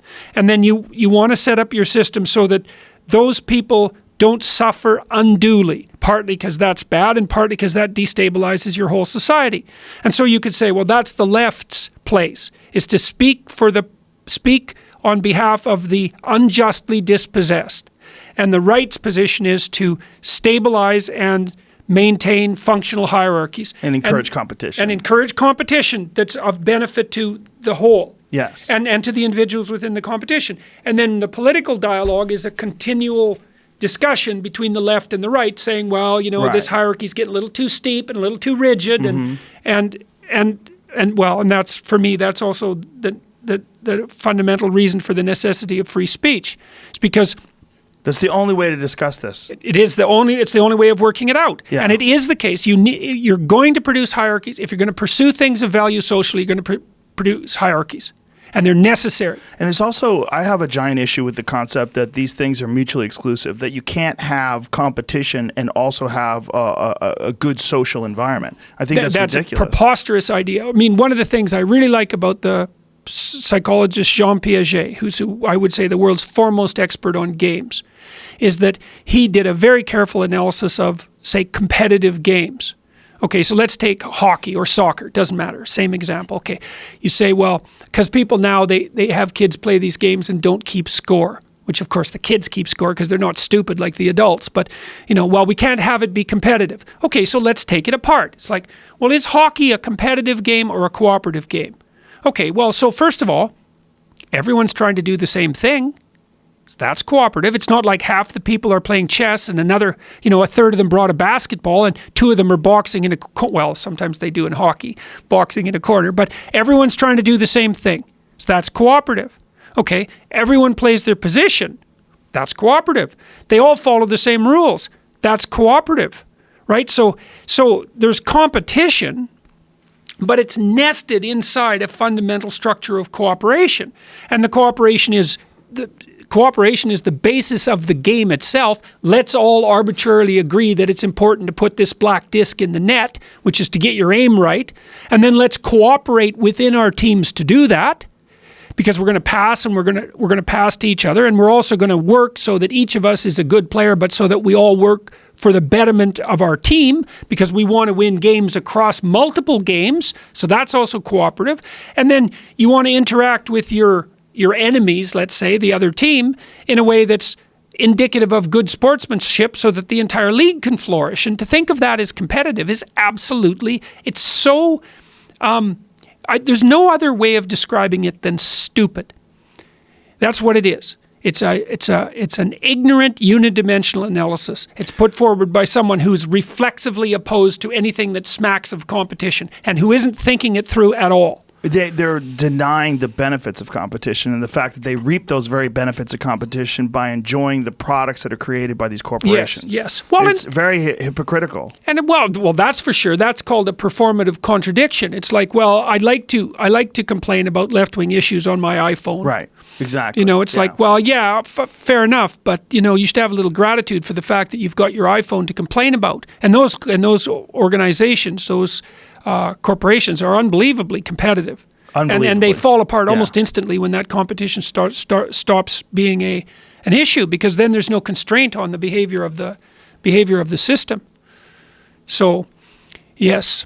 And the issue with men, I think, with young men, and this is one of the things I've been trying to address, is that if your fundamental presupposition is that our culture is a patriarchal tyranny, which is an appalling presupposition, along with the idea that the best way of looking at history is that it was the oppression, the continual oppression of women by men, which is also something that I regard as an absolutely reprehensible doctrine, then, okay, so it's a patriarchal tyranny. But that, in their defense, that did exist. There has been continual oppression of women. It's just not the only thing that's happened. Well, there have been women that have been revered. There's been women that have been celebrated. There's been women that have accomplished great things, but there's been a lot of oppression. So if they concentrate primarily on that oppression, and that's their main point of study, and that's the thing they want to talk about all the time, they kind of have a point in the fact that if you're looking at all the events that have ever taken place, there's a significant number of them that have been women being oppressed. That's, but that's I don't know if there's more women who've been oppressed than men who've been oppressed. That's a very good point. So I would say that the entire history of, you look at it this way, is that we oppress ourselves personally with our own malevolence and stupidity. And then we're all oppressed by the kind of the crushing hand of the social world that molds us in one way and not in another. And then, of course, nature is doing her best all the time to give birth to us, but also to kill us and take us out. And so there's this endless, what would you call it, vulnerability that characterizes our existence psychologically and socially and naturally. And I would say 150 years ago, that was even more intense than it was now, because the typical person in the West lived on less than $1 a day before 1895. And so the way I think that we should view the history of the world is that men and women labored under virtually impossible conditions for the entire bulk of human evolution. And they did their best to cooperate and to compete, but to cooperate so that they had some possibility of a modicum of security and satisfaction, and that's the right framework. And then within that, of course, there's power games that are played by people who are corrupt. Yeah, within that, there's horrible events, there's terrible things that have taken place, but there's a massive amount of hypocritical thinking when you are criticizing the actions of so many people and talking about how many people are complicit in these things, while you're carrying around a phone that's made by someone who gets $1 a day. I was talking to a journalist in Slovenia who is a lefty and not a very sophisticated one, and she was talking about the 1%. And I said, well, do you know that if you make more than $32,000 a year that you're part of the 1%? She said, well, what do you mean? I said, well, that's the worldwide statistic. It's like, so you're part of the 1%. Well, she didn't. First of all, she said, well, I don't believe that statistic. And I thought, well, that's fine. You can go look it up yourself. But what was so interesting was that for her, that characterization the 1% victimizers was only relevant within the confines of her national border. Right. As soon as I said, well, no, it's all you have to do is expand that out a little bit and you're the problem and not the solution, then that was completely untenable for her. Exactly. She couldn't include herself in the population of victimizers, even though, she lives in a Western country and she's a well-paid journalist and she lives a very privileged life, so to speak, by historical and world in comparison standards. to someone living in the Congo or something. Well, or anywhere. anybody living Guatemala. anywhere Right. in the entire history of the human race. Right. Up until right? yeah, for sure. Yeah. If you make $34,000 today, you absolutely are in the top 1% of everybody who's ever lived. Oh, definitely. Well, of course. Yes, Yeah. yes, definitely. Especially given what you can buy with it. The only reason to deny that is because it doesn't fit what you've come into the argument with. right. It doesn't fit your predisposed notion that you have. Your idea that it's so rigid. This idea that you are not one of the ones that's oppressing. That's right. That's Even though exactly you're it. carrying that iPhone Yeah, with that laptop and all these different things that you enjoy that are created by these corporations that you support them financially, but yet they're the ones that are destroying this earth. These are the ones that you're rallying against. These are the ones that you hate against. Yeah, well, the victim-victimizer narrative only works if you assume that you're a victim. Right. And as soon as you assume that you're a victimizer, well, then it's not so much fun. And one of the Right. things, I wrote the foreword for the new version of Solzhenitsyn's Gulag Archipelago, the abridged version. It came out November 1st. And I was trying to figure out why the Russian Revolution went wrong so rapidly, because it went wrong right from the beginning. And Solzhenitsyn quotes this guy named, I think his name was Walter Latsis, if I remember correctly. I got the Latsis part right anyways. And he said, when you're interrogating a member of the bourgeoisie to decide whether they constitute an enemy of the state, you don't give any credibility to such niceties as individual guilt or innocence. All you care about is their group and their background and their economic status. And if they're in the wrong group, the bourgeoisie, then that's it. That's the end of them. And Solzhenitsyn comments not just the end of them, but the end of their children and their grandchildren as well. And Latsis was eventually executed by Stalin. Somebody wrote me and just told me that after I wrote the foreword. But one of the things I figured out was this, and this is really worth thinking about, man. So the intersectional claim is that each person has more than one group identity. So fundamentally, if you're going to calculate their victim status, then you have to calculate it across all the different groups that they might be victims in. And so, maybe, who knows, a Native American is one form of victim in this line of thinking, but a Native American victim is female is like twice the victim, or however you would calculate that mathematically. It's like, okay, and maybe you can be put into 6 different groups. We already talked about that a little bit. But here's the bloody rub. If I put you in 6 groups, in one of those groups you're a victimizer. You can bloody well bet on it. And then here's the next rule. If you're a victimizer among any possible dimension of analysis, then it's the gulag for you.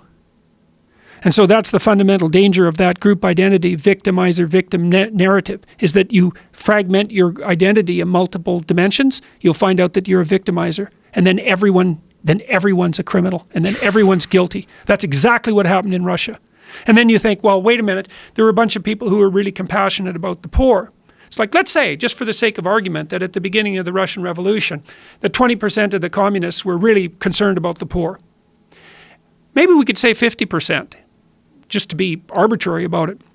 The other 50% were jealous and resentful about anyone who had anything more than they did. All right, now that you put those 2 groups head to head in a battle for 4 years and see who's standing at the end. Even if you are one of those utopians who actually cares for the dispossessed, when the revolution comes, you can bloody well be sure that your head's going to be first on the chopping block. Because the people who are motivated by hate are going to be a lot more vicious in their attempts to eradicate than you're going to be, effective in your attempts to save. That whole game, that whole identity politics game, that is dangerous beyond belief. And it's predicated fundamentally on resentment and the desire to devolve people back into a tribal antagonism.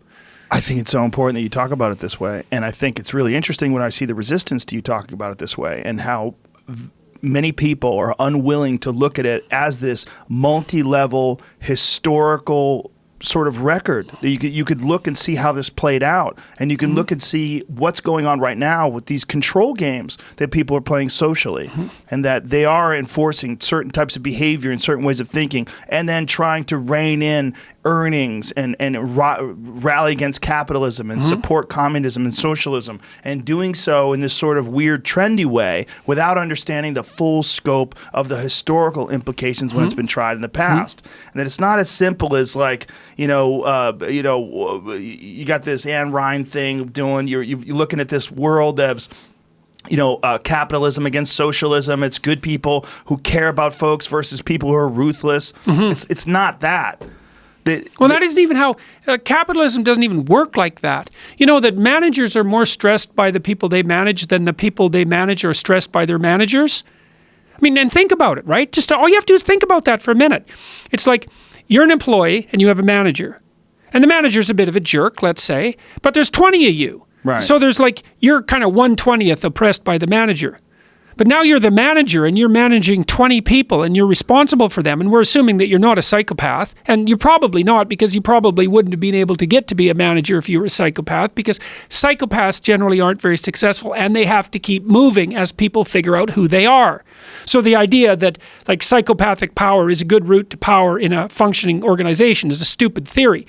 There are some organizations that are pathological enough so that works, but they don't last very long either. So you're the manager and you're a decent human being and you've got 20 people who are dependent on you, and at least 2 of those people are real trouble. Like they're serious trouble. And they're your concern all the time.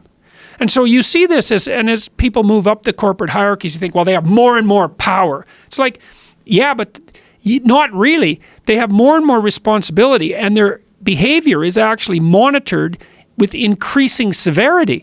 It's like you're quite constrained in most high-level positions of authority in complex organizations. Like you have to behave pretty damn carefully or you're going to get yourself in trouble very, very quickly. Well, certainly today. I think that wasn't necessarily the case a decade ago or 2 decades ago. It was less the case. Yes, less the case. Today, it's far easier to get called out on things.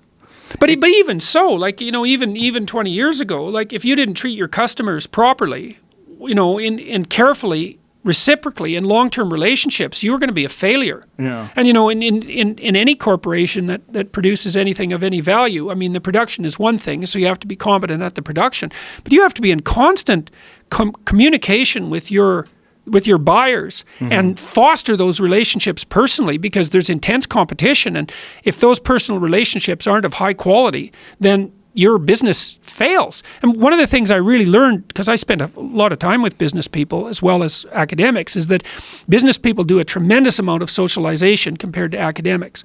Like academics can judge each other's work more or less on the basis of its scientific merit. And so they don't have to establish personal relationships to the same degree.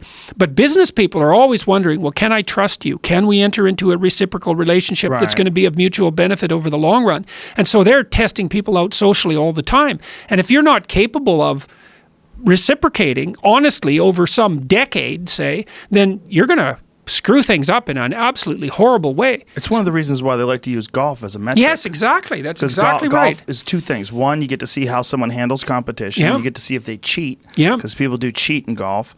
It's an interesting story. A good friend of mine, his dad was playing golf with this man, and his wife was there as well. And the wife saw the dad saw this man that he was playing golf with move the ball. And she said, do not go into business with this man. Do not trust this man. He's a cheater. He cheated at golf. And he thought it was not that big a deal. It's like, it's just a game of golf. She's like, no, this is a big deal.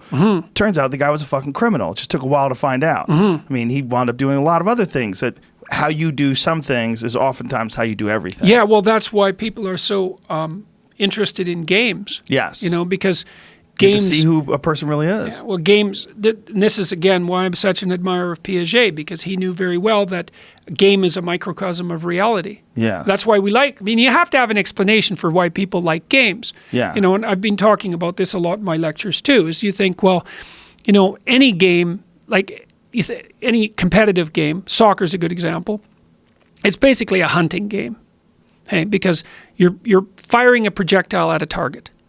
Okay, so the target's the goal and the projectile's the ball, but it doesn't matter. is that so you have teams that are figuring out how to hunt properly. And then you think, well, to hunt properly, you have to put the ball in the net as many times as you possibly can. So you organize yourself in a hierarchy to facilitate that. But then that's not the whole story, because you tell your kids, doesn't matter whether you win or lose, it matters how you play the game. And the kid's all freaked out about that because he doesn't know what you mean. And he says, well, what do you mean, Dad? I'm supposed to try to win. And you say, I don't know what I mean, but it's still true. But here's what you mean, is that if you're in a league, you're not trying to win the soccer game. You're trying to win the soccer championship. And to win the championship, you have to win a whole bunch of games. And the rules to win a whole bunch of games aren't the same as the rules to win one game. You know, like you could go flat out as the prima donna and bend the rules and cut corners and exhaust everyone and win the game and then lose the next three, because that's a stupid medium to long-term strategy. Or you could be like the superstar and hog the ball all the time and never give your teammates a chance to develop, but then you're injured and your team is out. So that's a stupid strategy too. So you think, well, what you have to do to win the championship is that you have to organize your team so that the best players lead, but that everybody gets developed, and that you play the medium to long-term game in a fair way, in a fair and decent way. Okay, and so you think, well, that's how you win a championship. I talked to a coach a while back, and he said one of the things he did to select athletes was to watch what happened when they scored a goal. And if they were celebrating on their own, you know, in sort of an egotistical way, then that wasn't such a good sign. But if they scored a goal or a touchdown or whatever it was, and their whole entire team came in and mobbed them and then like lifted them up on their shoulders, and they thought, that guy is an athlete. Because not only can he put the ball in the net, but he does it in a way that benefits the entire team. And that's the person you want around for the long run. And so then the goal isn't just to put the ball in the goal. The goal is to put the ball in the goal the largest number of times while simultaneously benefiting as many of your fellow players as you can. Well, although I think that's a great strategy, I don't think that's necessarily the meaning of it doesn't matter if you win or lose. It's how you play the game. I don't think people think of it in terms of like a long-term strategy for championship leagues. I think when they're saying it doesn't matter whether you win or lose, it's how you play the game, meaning don't cheat, do your best, and learn. Right, but I think learn from your endeavor. That's right. Well, learn how to handle failure. Right. Learn how to handle victory. Well, also learn from the experience itself. Like if you make a mistake and you're trying your hardest, but you make an error because someone has a counter to that, then you learn from that. Yeah, that is how you play the game. Right. If you play it stupidly and you don't think and you win just because you got lucky, that's not as good as playing intelligently and expanding doing your best skill and losing. Yes, because the other people are superior, and then you learn from the fact that they figured out a way to have solutions to all the problems that you present. Yes. Okay. So one of the things that you're pointing out is that while you're playing, you want to be expanding your range of skills so that you get better at playing the next game. But then you think, well, even the soccer championship isn't the whole game. Right. Because your life is a whole series of games, of championships of different types. Well, the idea is that championships will come if you continue to excel and get excellent. Yes, and also if people invite you to play. Yes. So there's both of them. So those are the two things. So that's the goal, right? The goal isn't to put the ball in the net. The goal is to get excellent and to be invited to play. Right. And the mechanism is that you put the ball in the goal.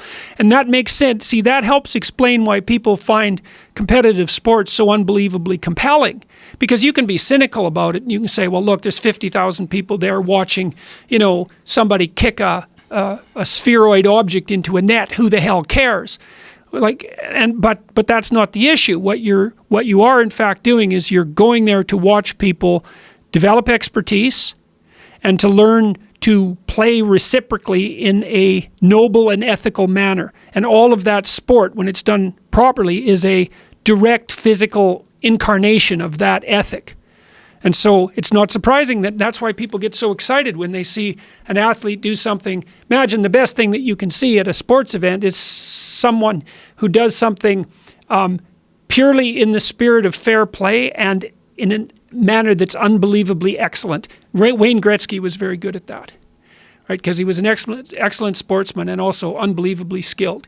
And so people loved him, and that's perfect because he was a player who played the game like it was more important to play it properly than to win, and he was on the top of his game at the same time. Right. And that's what you want to be in life. He didn't cut corners. That's right. Right. There's no cutting corners. Yeah. And so that's very cool, and you see a very high order ethic emerge out of that. You want to be the kind of player that everybody, I kind of wrote about that in 12 Rules for Life when, because part of my advice in Rule 5 was not to let your kids do anything that makes you dislike them. And that's part of the idea there is that, if you're really on the side of your children, you help them develop in a manner that makes them eminently desirable to other children and capable of interacting properly with adults, because then the whole world opens up to them. And that's a really, and you do that. The thing that's cool about that too is that, and this is what makes the postmodern and the Marxist types so wrong, is that your best strategy for success in life isn't the exercise of raw power. It's a really counterproductive strategy. It doesn't even work very well for advanced animals. Your best strategy is skill and reciprocity. So, and there's a real high order ethic in that. That has nothing to do. So the idea that our hierarchies are predicated on power and they're corrupt because of that, and the whole world is a battleground between hierarchies of, different power hierarchies, and it's winner take all, and, the devil take the hindmost. That's completely inappropriate psychologically. There's a real situation where you very rarely find people who excel at competition and who have benefited from competition who are against competition.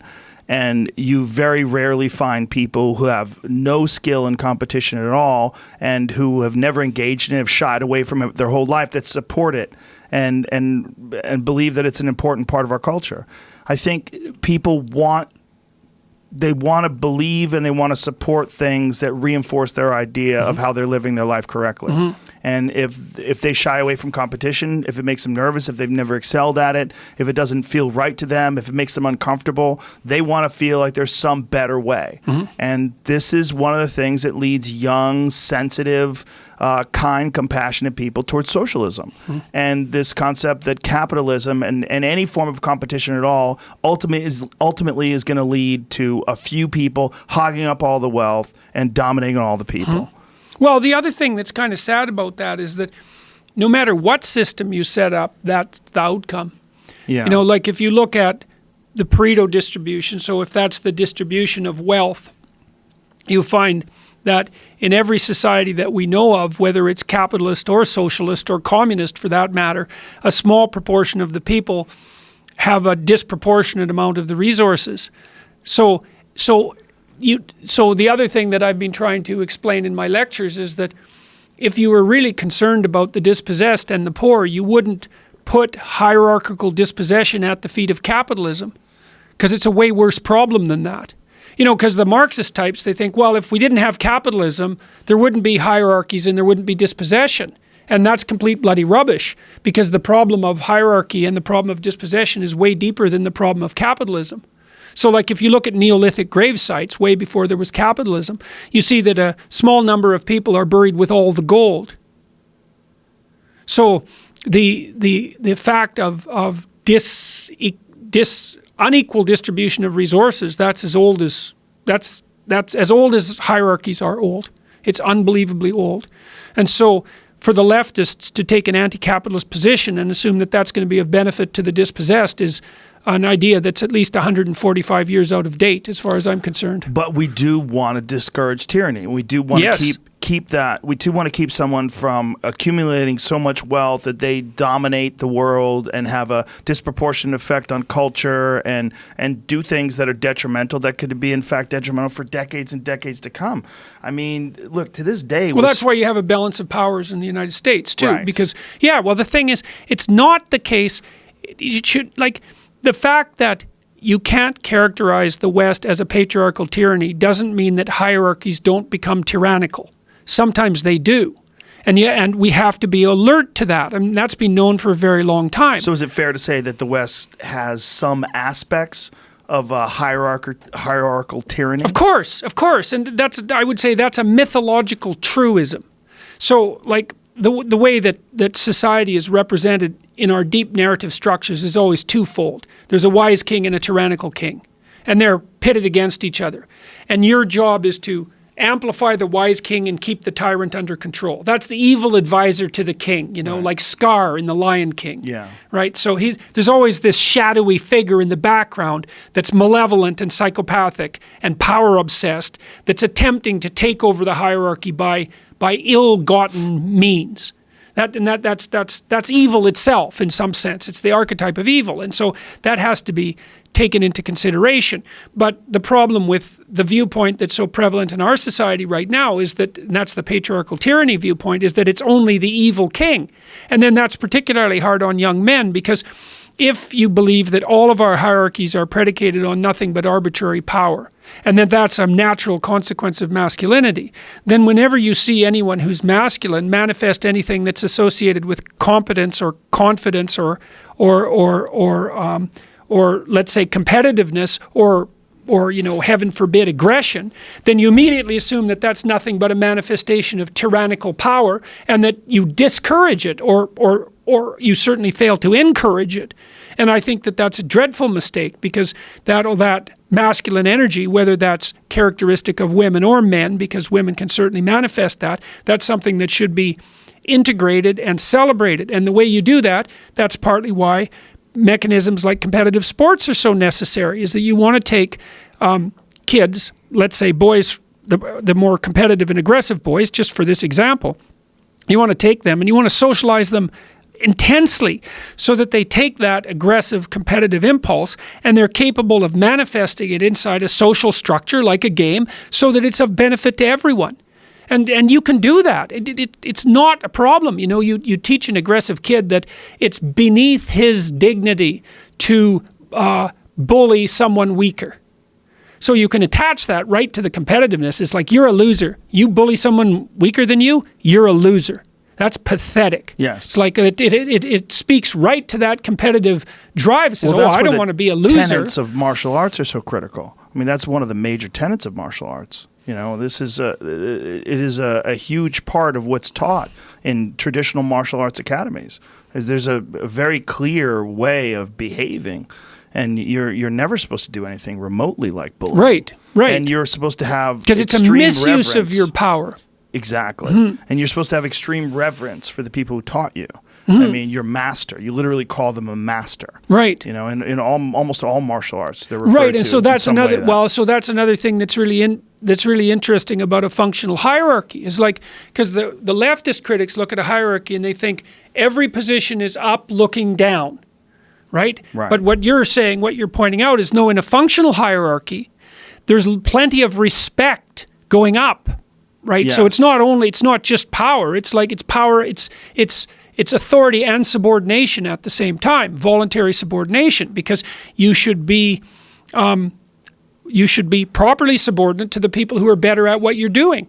Yes. And in a functional organization, that happens naturally. And the other thing that happens too, and the radical leftists never take this into account as far as I'm concerned, is that one of the things I've learned about people who've run successful organizations, whether they're academic or business, is that they really love mentoring young people. It's an intrinsic pleasure, because you think, well, for the evil capitalist, it's winner take all and to hell with everyone else, and that's an unbelievably cynical view of human nature. It only really applies to people who are genuinely psychopathic, and they're very rare. And so most of the people I know that have been hyper successful are absolutely thrilled if they can find a young person, and they don't care, generally speaking, about sex or creed or color or any of that crap. They care about competence.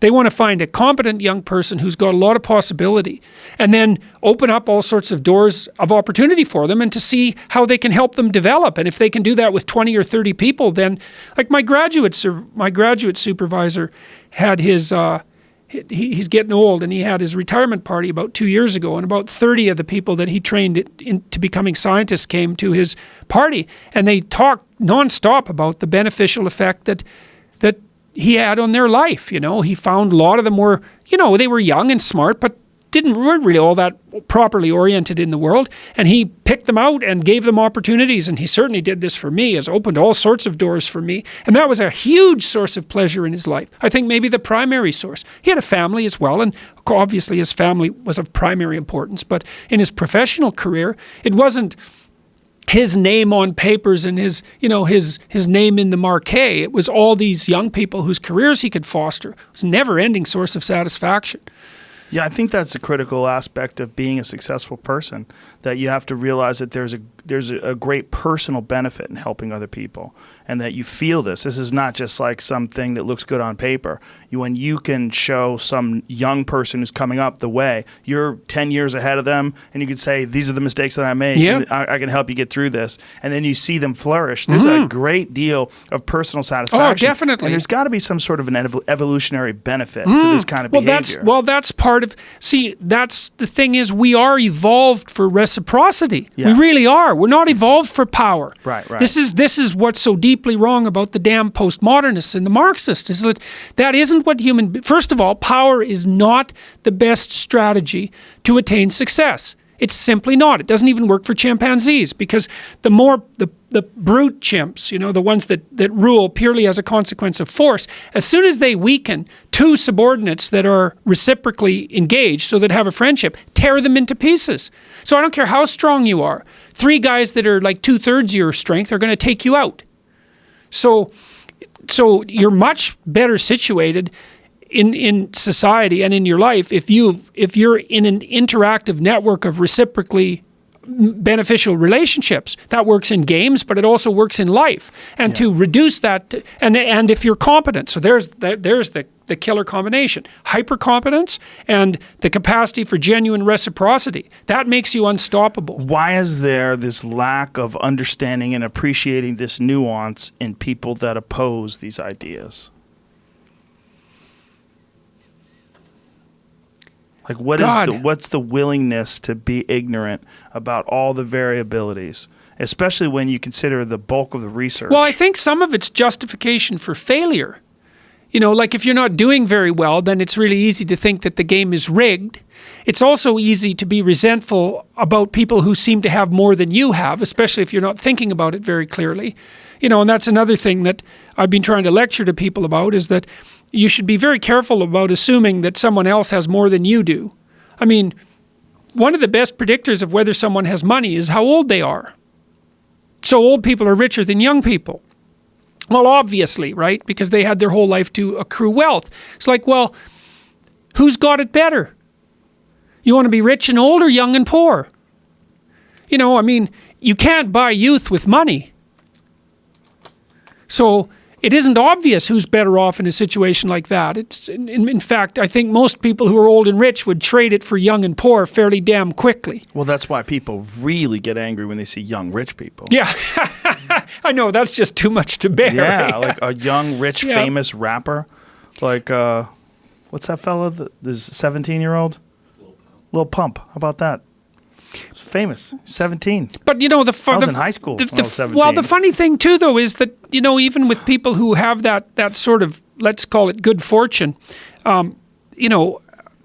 independent of their talent, you don't have to scratch beneath the surface very far, even in successful people's lives, until you find a pretty decent vein of tragedy. And so that jealousy of the successful is also based on a really unidimensional view of exactly what constitutes success. You see the trappings, whatever they might be. Let's say it's a yacht and more money than you know what to do with, and you assume, well, that's going to put that person at the pinnacle of a satisfying life. But there's no shortage of dreadfully unhappy and addicted celebrities. And it isn't obvious always that more money is good for people. You say, oh, that's a problem I'd like to have. It's like, look, fair enough. There are worse problems, but celebrity and fame and fortune are also not that easy to deal with, and they come with their own pitfalls. Plus, there's lots of things they don't protect you against. People still get divorced, and they still get sick, and they still die, and their parents still get Alzheimer's and all of that. Like the fundamental tragic elements of life are still in place. One of the interesting things about people that are jealous of other people that are extremely successful is that you're missing one of the core lessons of competition. One of the core lessons of competition is to be inspired by those who are more successful and not to try to chip them down and take away their accomplishments because they don't make you feel good. Yep. The people that are piss poor at competition are always the ones that are trying to diminish the accomplishments of those who are extremely successful. you see this in sports fans. Mm-hmm. If you see a loser, fat sports fan talking about what a piece of shit LeBron James is because he dropped the ball or he missed a shot, the extreme reaction that they could have to someone who's extraordinarily successful is almost always in direct proportion to how much of a failure they are in their own life. And that's one of the reasons why, in contrast, it looks so ridiculous. Yeah, well, that's part of the danger. I would say that's part of the danger of the entire identity politics movement is that, that reasonable care for the dispossessed, which we already talked about, is easily contaminated by hatred and resentment for people who are not only successful, but who are the most annoying person who's successful is the person who deserves it, not the person who doesn't deserve it. Because you can write the person who doesn't deserve it off. Right, the lottery winner. You can say, oh, yeah, well, he just got inherited lucky. his money. Yeah, exactly. Yeah. But then you see the person who's broken themselves in half and, come out of a really pathological background and has been successful. And you're uselessly wasting your life away. Yes. That's the sort of person that you really don't like because they cast you in a very dim light. So this is where competition is so important, because the person that has a background in competition, has been involved in competition, sees a person who's busted their ass and become something really extraordinary, and it's incredibly inspirational. And you look to those people and you want to read their biographies, Right. and you want to watch documentaries on them because it literally gives you fuel. Yep. Whereas the person Yep. who shies away from competition, is afraid of their own insecurities and failures, and really has never tested themselves, those are the ones that find these people extremely distasteful, because when they put themselves in comparison to these incredible people, they come up short. Yeah, well, So every they find ideal, up excuses. Right. Every ideal is a judge. Yes. And so yes. what's the answer to that? No ideals. That's a stupid That doesn't stupid work suggestion. either. No, it certainly doesn't, because then it leaves people without any Yeah. meaning in their life. So Well, I think it speaks to what you were talking about earlier, that we need adversity. That we need adversity, we need difficulty, we need struggle. You need a weight to carry. And if you don't have any of this, you do not get your character tested. You do not advance Yeah. in your own perception of who you are in this world, and how you engage with all the other people around you. you It's don't call out what's best in you. Yes. And then you can't live without that. Yeah. You need that. You need that. And the trick seems to be that voluntary acceptance of the adversity. See, that's one of the things that I think is core to the mythos of Christianity, because there's an idea that you should pick up your cross and stumble uphill. And that's really what that means, is that you set your eyes on some high level vision, the city of God on the hill, whatever that happens to be, and then you take the burden, whatever burden you're capable of lifting, which is obviously going to be a burden of suffering, at least to some degree, and you carry that voluntarily. That's the trick, and then you say, well, you need a purpose in your life. It's like, well, look, there's a lot of problems around you in the world. You have some problems even that bother you, right? Personally, they seem to call out to you those problems. Maybe those are your problems. Those are the problems you should solve. And those, I think, are the call to adventure. It's like, Yes. there's a problem. It bugs me. Okay, do something about it. That's there's- your problem. There's a certain amount that you could tolerate. I mean, I think it's like weight training. There's a certain amount where it becomes detrimental, Yeah. where you've overtrained, Yeah. your body's breaking down. There's a certain amount of problems that you have in your life that are extremely beneficial. Yeah. Because through going through these problems, sorting them out, you build your spirit, you build your character. And if you don't accomplish anything and you never encounter any problems, you are this gelatinous, soft, atrophied soul, and you don't have the intestinal fortitude or the spirit or the human potential has not been developed to the point where you can overcome adversity. The only way to overcome adversity is to face it. So that optimum that you were talking about. So I've really been interested in the neurophysiology of the sense of meaning. Because Neurophysiology of the yeah, sense yeah, of because meaning. the meaning, the feeling of meaning is an instinct. Right. It's not a thought. It's not a secondary consequence of rational processes. It's way deeper than that. It's something that drives rationality itself. So now you were Does just it vary amongst people? Definitely. Yeah. But it varies in this way, as far as I can tell. So imagine, as you said, that there's an optimal load, right? You exceed that and to your detriment. Yes. And you see that in the weight room. You pull a muscle, you'll hurt yourself. Yeah. You can injure yourself very badly, right? You can take yourself out for the count. But then if you work too little, well, then there's no gain in it. You have to find that thin edge where you're competent at what you're doing, but you're pushing yourself. That's going to be where meaning lies. That's what meaning tells people.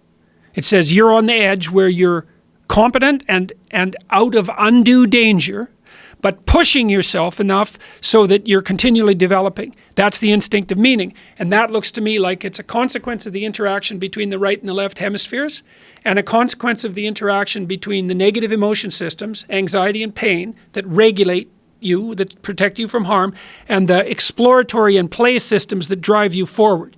You want the exploratory and play systems to drive you forward, but then they're regulated by these negative emotions so you don't hurt yourself. And if you get that optimally right, then that's the point of maximal challenge. And that makes you really alert because your positive emotion is functioning. That's what's driving you forward. This is worth doing.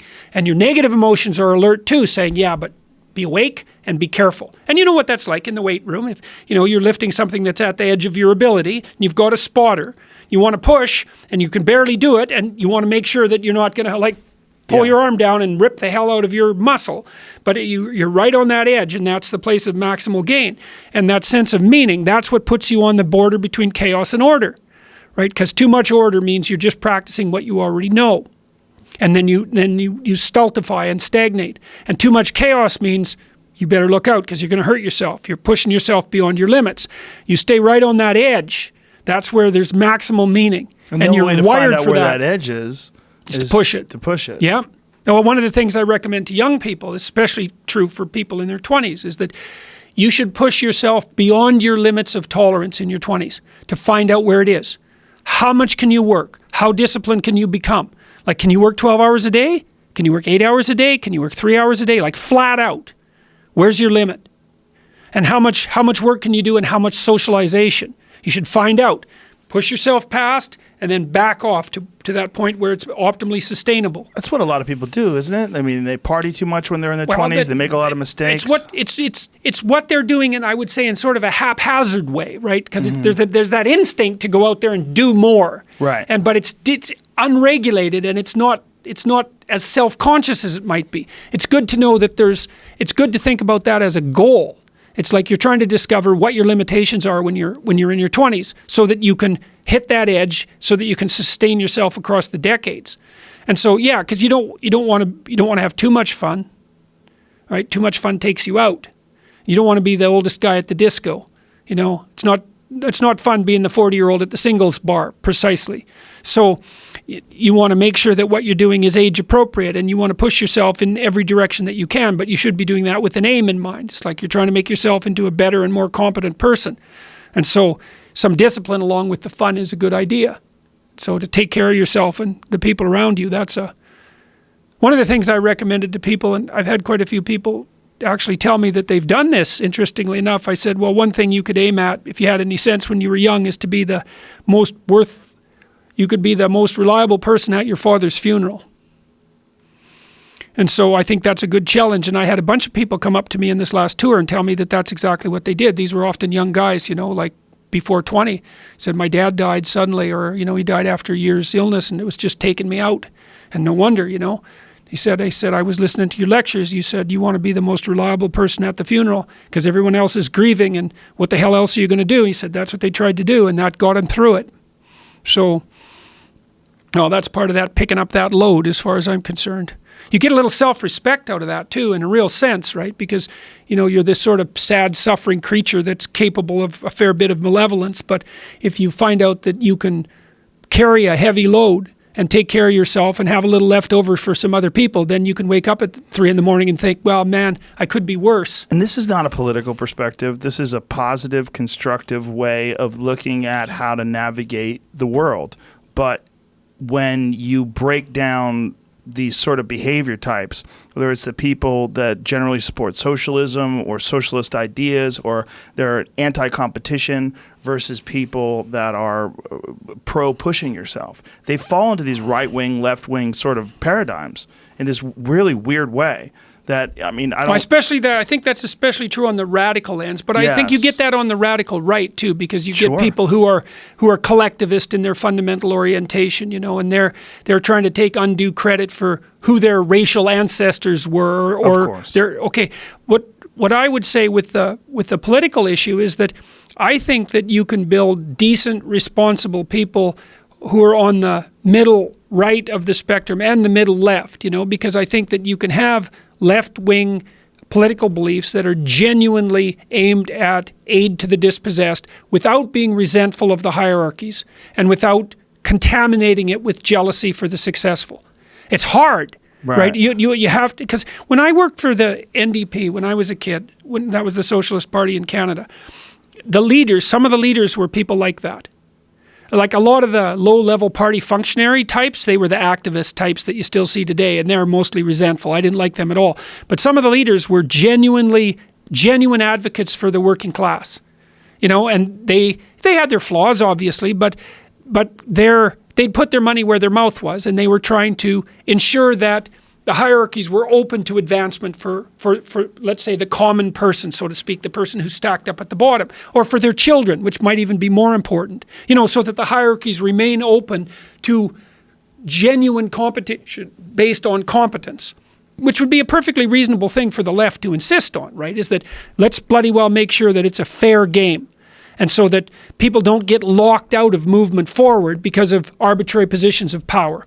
Right. And that's a reasonable part of the discussion. So I think if you build better people, you can build better people on the left and on the right. And people that are going to appreciate that rules to the game are better for everyone. They're better for the people that win. They're better for the people that are coming up. They're better for everyone. Yes, if you that's have right. to have real structure and real rules, Yes. and that you're better off being a guy like Wayne Gretzky. Yes. Better off being a guy who's respected, who plays the game correctly and just does his best and really truly becomes Yeah. a champion and loved by all Yeah. because of it. You're better off in every way. Right. Right. And that's the most stable. The other thing that's so cool about that, so imagine this.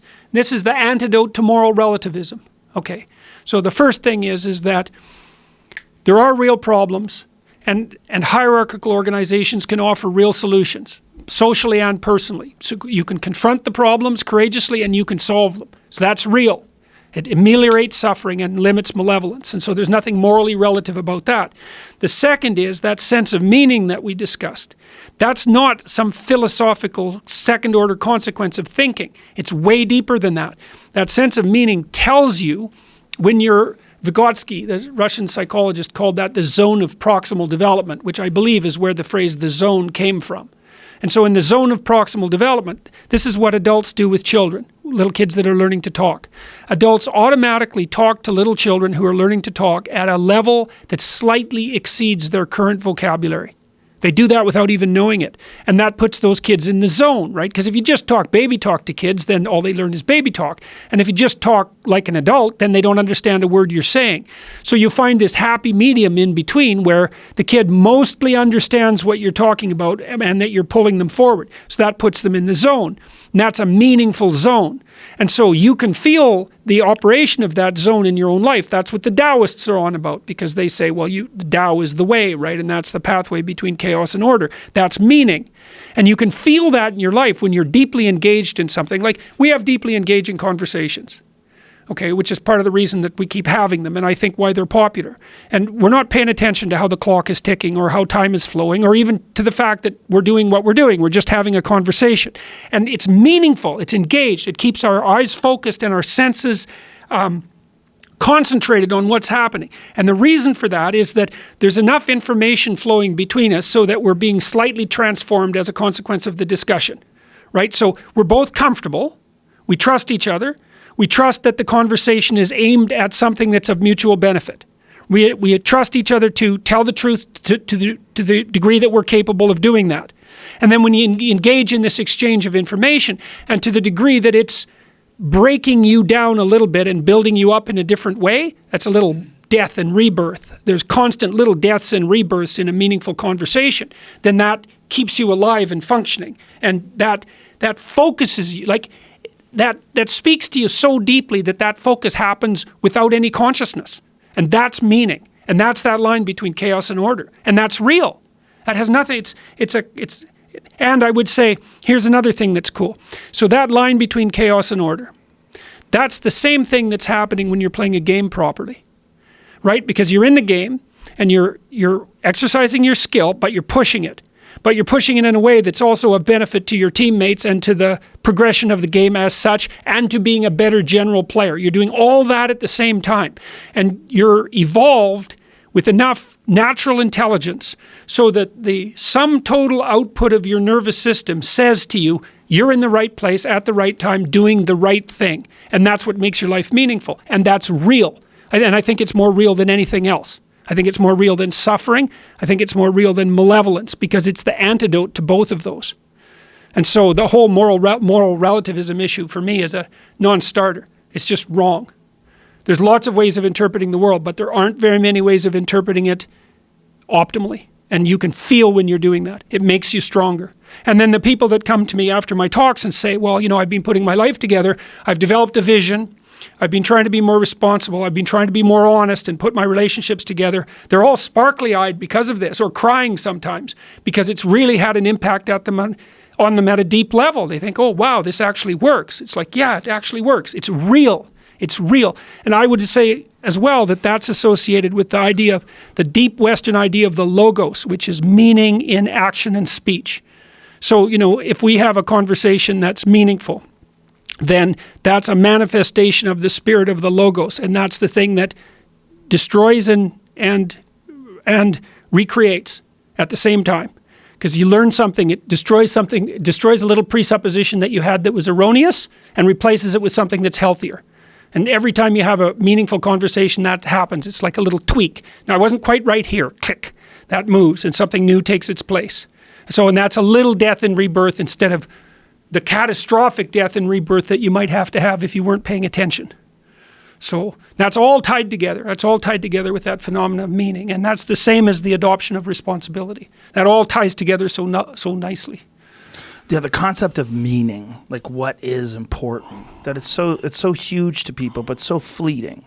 It's so difficult to, like, what is meaning? Well, you know, there's the simple ones, right? Like family and loved ones and companionship and community and finding something that you enjoy doing that, you know, you can do that seems bigger than you or bigger than yourself. But meaning, like the meaning of life. What is meaning? And it's one of the things that gives people so much existential angst, and I think is the cause of a lot of despair because there's no real answer. Well, you can question it. Yes. But the thing is that that's one of the dangers of rationality, is that, see, the Egyptians associated, the Catholics did this to some degree too, they associated rationality with a proclivity to malevolence.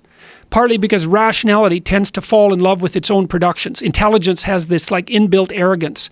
And the Egyptians in particular were really insightful. They tried to replace the idea of intelligence as the highest virtue with the idea of attention as the highest virtue. This is something Aldous Huxley knew. He wrote a book called Island. And Island was an island that was populated had a lot of birds on it, and the birds could talk, and all they did was say, pay attention, to remind everybody on the island to pay attention all the time. But you can undermine your sense of meaning and you can question it, but the best thing to do is to actually pay attention to when it manifests itself, because it's a phenomenon like color or like love or like beauty. It exists. It isn't something you create. It's something that you discover, and you can discover it. You just have to watch. Like you're ignorant about yourself. You think, okay, well, I've told my clinical clients to do this, and my students is watch yourself for 2 weeks. Just watch like you don't know who you are, and notice when you're doing something that you're engaged in. It's like you'll see it. Maybe it's only 10 minutes because your life is pretty out of balance, but you'll see that, oh man, I was engaged in something there for 10 minutes. It's like, why? What did you do that was right, that engaged you? You were in the right place at the right time, doing the right thing for a few minutes. What was it? What were the preconditions? There's this line in the New Testament. Christ says, the kingdom of God is spread across the earth, but men do not see it. And that's what it refers to, is that you wander into paradise now and then when you're engaged, when you're deeply engaged in something, but you don't notice it. You don't think, oh, look, I'm in the right place and everything's working out right now. It means I've got it right somehow. And then I need to practice being there more and more and more, which is, well, that's the appropriate thing to try to practice. And that's to come to some negotiated, what would you call it? It's to come to a negotiation with that intrinsic sense of meaning and to realize it as a fact rather than just as an opinion or something that's secondary. Because it's an not. alien concept for people, though, to be so aware of who they are and what they're doing that they could recreate that. So when they do feel that feeling of meaning, that they could figure out a way to get back into that state, and what were all the extenuating circumstances, and where was my head at? What caused me to have this feeling like things were right? Yes, well, it's like someone gives you a gift and you think, well, I'd like that gift again. It's like, yeah, well, you have to figure out what it was that you did to deserve it, so to speak. And yeah, I know it requires a fair bit of careful reflection, but it also requires that ignorance, as you have to think, well, I don't know who I am. I'm going to find some things meaningful. What are they? They might not even be things you want to find meaningful. They might be things that you might even be ashamed of, because sometimes people are interested in things that they don't think that they should be interested in. Like maybe you'll have a guy who was this is kind of a cliche, but who was socialized to be a real tough guy, and he finds out that he's kind of interested in art or aesthetics. It's like, well, he's ashamed of that because maybe it's too feminine or whatever. Well, it doesn't matter, because that's actually that's actually something that's speaking to him from the core of his genuine being. He's going to have to pursue that. Or you might find, that someone who's really agreeable and kind of a pushover stands up to someone just once at work, says what they really think, and then they realize afterwards, wow, that was exactly right. Then they think, oh my God, I've decided when I was a little kid, maybe they had a harsh father, and they decided when they were 4, I'm never going to be angry in my whole life. There's something wrong with aggression. So they've gone out of their way their whole life to be free of conflict. And then they find out that one day they stand up for themselves, that whole domain that they'd parsed off as inappropriate actually contains exactly what they need to put themselves together. But you find what you need where you least want to look. That's the old alchemical dictum. Instir qualinus invenitur, right? I want to talk to you about activists, because it's something that you brought up earlier, saying that you find them unappealing. Like, I want to know what you think the motivation of a lot of these, like particularly radical left-wing activists that want to shut down lectures and scream people down in these auditoriums. What do you think the motivation of these people is, and what do you think is the root of it? Well, I think that it's a quick route to moral virtue. It's actually really hard to put yourself together, and you have to do that in ways that you can't trumpet. Because most of the things that are wrong with you are kind of low, what would you call it, second rate and embarrassing. All your stupid little habits and your proclivity to procrastinate and all the things that you're minorly ashamed of.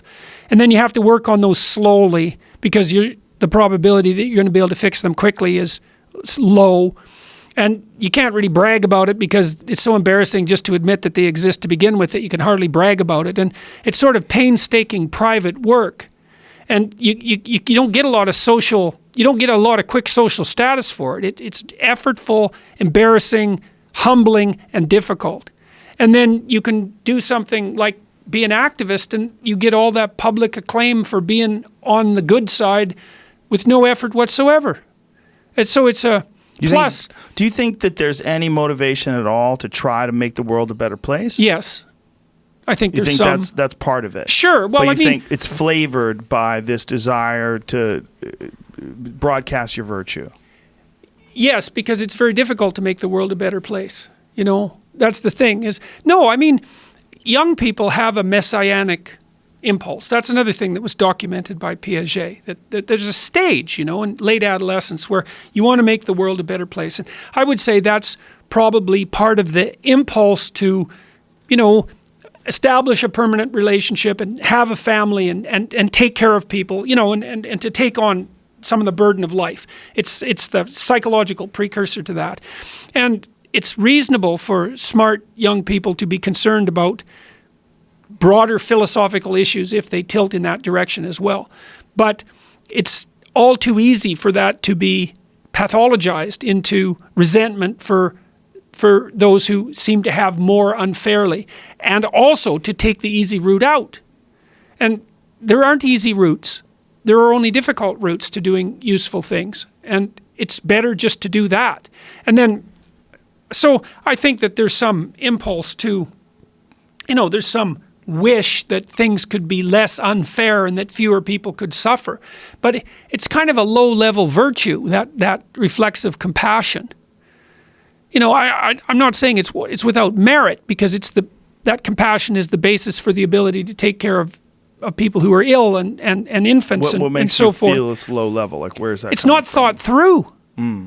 Things are complicated. It's hard to make complicated systems work better, and it's Okay, but really what easy to about- make them work worse. What about activists that want to shut down certain speakers? Like someone who's, in my opinion, fairly innocuous in terms of the like. Here's one: Christina Hoff Sommers. Yeah. I don't see a good argument for shutting her down. She's so polite. She's a feminist. She's well read. Yeah. She's a really nice person. It Yeah, just Janice Fimenko is like that too in Canada. It Same just sort of person. doesn't make sense that people would shout her down, yet they do. Oh, yeah, they well, shout then, her down. you know- They say horrible things Oh, about her. They mischaracterize her in a really brutal way that it completely invalidates their argument or their opposition to her, to anyone that's paying attention to what she said. Oh well, a lot Or of who it is. she is. A lot of it is also just immature acting out. Yes. You know, and there's an But arrogance that's to it. tolerated in some I know, sort of I a know. very strange way. Yeah, it is. Well, yeah, it's part of our doubt, I suppose, about authority and about our willingness to assume that all authority is contaminated by power. It's like the sanctioned heckling too. Yeah. It's almost like if you're doing a play, or a musical, or you're singing a song, and someone just decides to start screaming out. Well, that person's an asshole. But Yeah. if you're espousing an opinion, Yeah, and that person decides to scream out, and they do so under the guise of moral virtue. yeah. Well, Then it's that's tolerated. undeserved access to power. Yes. And it's no wonder that the radical leftists in particular concentrate on power. Everything's about power. Well, then it's okay if they use power as part of their means of expression. It's like, well, you're just playing power games. It's perfectly reasonable, even appropriate for me to play power games because, I'm oppressed compared to you. If everything's power, then everybody gets to yell. Right. And one of the things I realized about recently as well is that there isn't a debate about free speech. Exactly. Not the way that we think about it, because there's the classical defense of free speech. So the classical defense of free speech is that it's better for both of us if we're able to exchange our opinions because I have the opportunity to learn from you and you have the opportunity to learn from me and you have the opportunity to learn from your own mistakes and social feedback, and so do I. And negotiation beats war. Okay, so that's kind of the classical. Now, but that's predicated on some assumptions, and those are you're an autonomous being, you're capable of formulating an opinion that's actually unique to you, and that in dialogue we can mutually modify each other's unique opinions in a way that produces a mutually harmonious and beneficial outcome. That's all the predicate. Well, the people who are opposed to free speech, you see, it's not that they're trying to shut down people whose opinions are different than theirs exactly. It's that they're opposed to the idea that free speech exists. It's a way deeper problem. Because at the bottom of the postmodernist mess is the following assumption, is that, well, there's no one way of interacting with the world that's preferable to any other way. And so what people do is organize themselves into hierarchies of power and then struggle for dominance within the hierarchies, and then the hierarchies struggle between each other. So it's a landscape of warring hierarchies. That's all it is. And you think that you're a person and that you have an opinion, but you're not. You're just the mouthpiece of your privileged hierarchy. And so am I. And it's incommensurate if we're from different hierarchies. There isn't a you talking to a me that could come to an agreement. There's just you acting as a mouthpiece for your power and me acting as a mouthpiece for my power. And so since I'm part of my group and I want to win because it's all about power, then why the hell would I ever want you to talk? It's not like I have anything to learn from you, or even that learning is possible, or even that there are two people having a discussion. There's nothing but the mouthpiece of power. There's two mouthpieces of power warring. And so why should I listen to you? I'll just shut you down because then I win. And so this free speech debate isn't about whose opinion should be allowed within an overarching framework where free speech is a real thing. It's a debate about whether there's such a thing as free speech at all. The radical postmodernist types, they deny even that there's such a thing as an autonomous individual in any way. You're just the nexus of economic forces, economic and social forces. You're entirely socially constructed. There's no you. These are deep criticisms. Like I've made this case before that the postmodern types, although they have to ally themselves with the Marxists for reasons that we don't have to go into, they are going after things that are so fundamental you can't believe it. There is no autonomous individual in the postmodern world. That's a modernist or an Enlightenment viewpoint. Or a Christian viewpoint or a Judeo-Christian viewpoint. Or maybe an Abrahamic religion viewpoint. Who the hell knows? It might be that deep. You're the nexus of sociological forces. There's no integrated self. You don't have ideas or opinions. And there's no dialogue between us. That doesn't exist. There's your group, your identity, your struggle for power, and that's all. This is your interpretation of it, or is this something they've espoused? No. This is the fundamental essence of postmodernism. It's especially true in the format espoused by Derrida and Foucault. Foucault, everything's about power. Everything's about power. And Derrida was definitely, that's why he criticized the idea of logocentrism. Logos is that ability of the individual to engage in dialogue. The root for dialogue is logos or logic. That's all criticized. That's all gone. The identity politics players, the people who are serious about this philosophically, they don't believe in the idea of the autonomous individual. That's gone. So it's not like they're playing a game within, you think, well, this is a game. We're all playing a game where we agree on some things and we're just disagreeing about the details. It's like, oh, no. You don't want to make that mistake. This critique is way, way deeper than that, which is why Derrida was opposed to the idea of logocentrism. He didn't believe in the idea of an autonomous individual. That didn't exist. That's just a fiction set up by those who have used the idea of the autonomous individual to advance their power maneuvering within the confines of the colonialist West. Now, and what's the rationalization for that perspective? Is this to enhance their argument, to try to push forth their ideas in a less debatable way? Like, why? I think the motivation is hatred for competence. Hatred for competence. I truly believe that. I've been trying to go down as deep as I could to find out. Pull the layers of the onion. I think it's Cain and Abel. Wow. I really believe that. I think that because I can't understand the motivation otherwise. It's like, well, why are you tearing these things down? Well, it's on the basis, we have sympathy for the oppressed. It's like, well, why? Like, where in your conceptualization does that idea of sympathy for the oppressed come from? You don't even have the idea of the individual in your conceptualization.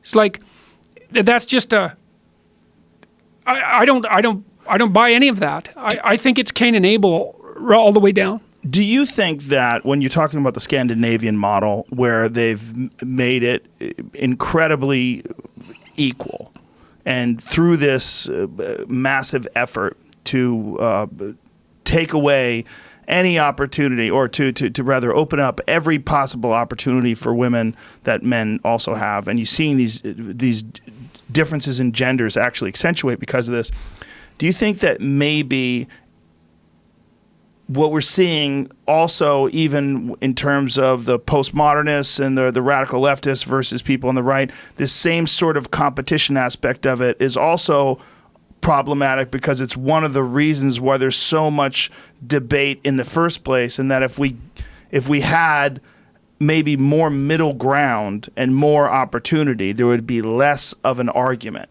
There would be less of a reason to have these extreme polar opposites that may be embracing of more, like, there's certain socialist aspects of our society that we just accept, right? Like the fire department, right? Yeah. Like police Universal provision of infrastructure. Yes. Yeah, that's a good one.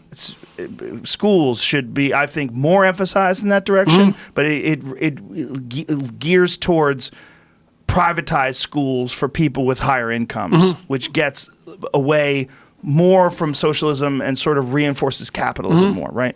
But I think things like maybe perhaps even universal basic income, or certainly universal health care, with which you guys have in Canada, which we don't have here, and definitely higher education, making higher education far more accessible and far less costly. Stop subsidizing these student loans. Stop making student loans something that you can never escape. Well, I think this is part of the eternal debate, right? Because we've already talked about the utility of hierarchies and the necessity of putting those who can in charge, but the consequence of that, which is an unequal distribution of both talent and resources, well, you don't want that to get so steep that people stack up at the bottom, because your whole society starts to destabilize. And so you have to have a continual discussion between the left and the right to see how you stop the bottom from suffering. Yeah, from hitting zero. Yes. Because zero's not good. You can't play when you hit zero. And that's not good. And so I don't think there is a universal solution to that problem, because the problem keeps manifesting. Think about it as an eternal problem. Here's the problem. There's a set of problems that'll never go away. Now, what the problems are change, but the fact that there are problems never go away. Okay, the fact that you have to produce hierarchies to solve those problems never goes away. The fact that the hierarchies dispossess never goes away.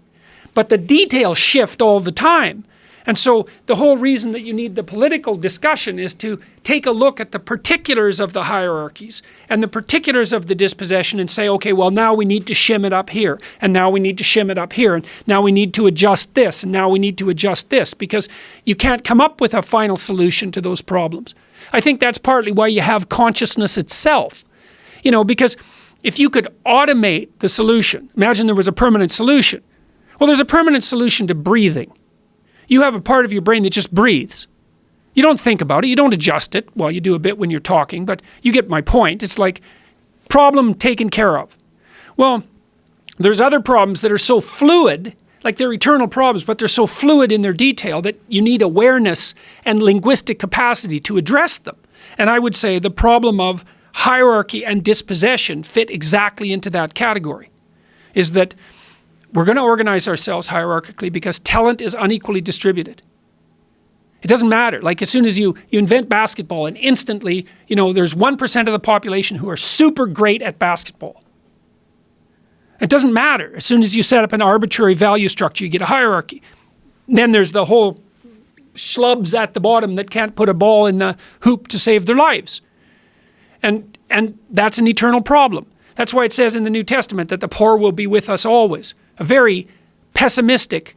There's two lines like that. One is, to those who have everything, more will be given, and from those who have nothing, everything will be taken. That's a rough line. And the second is, the poor will be with us always. Okay, so why? Well, it's a reflection of what we just described, is that you're going to get hierarchical structures and they're going to dispossess. Okay, so then what we want to do is we want to use mercy. Say justice gives you what you deserve. So that's on the competitive end. You get what you deserve. But there's this old idea, an old religious idea. This is a good idea. God rules with two hands. Right hand is justice and the left hand is mercy.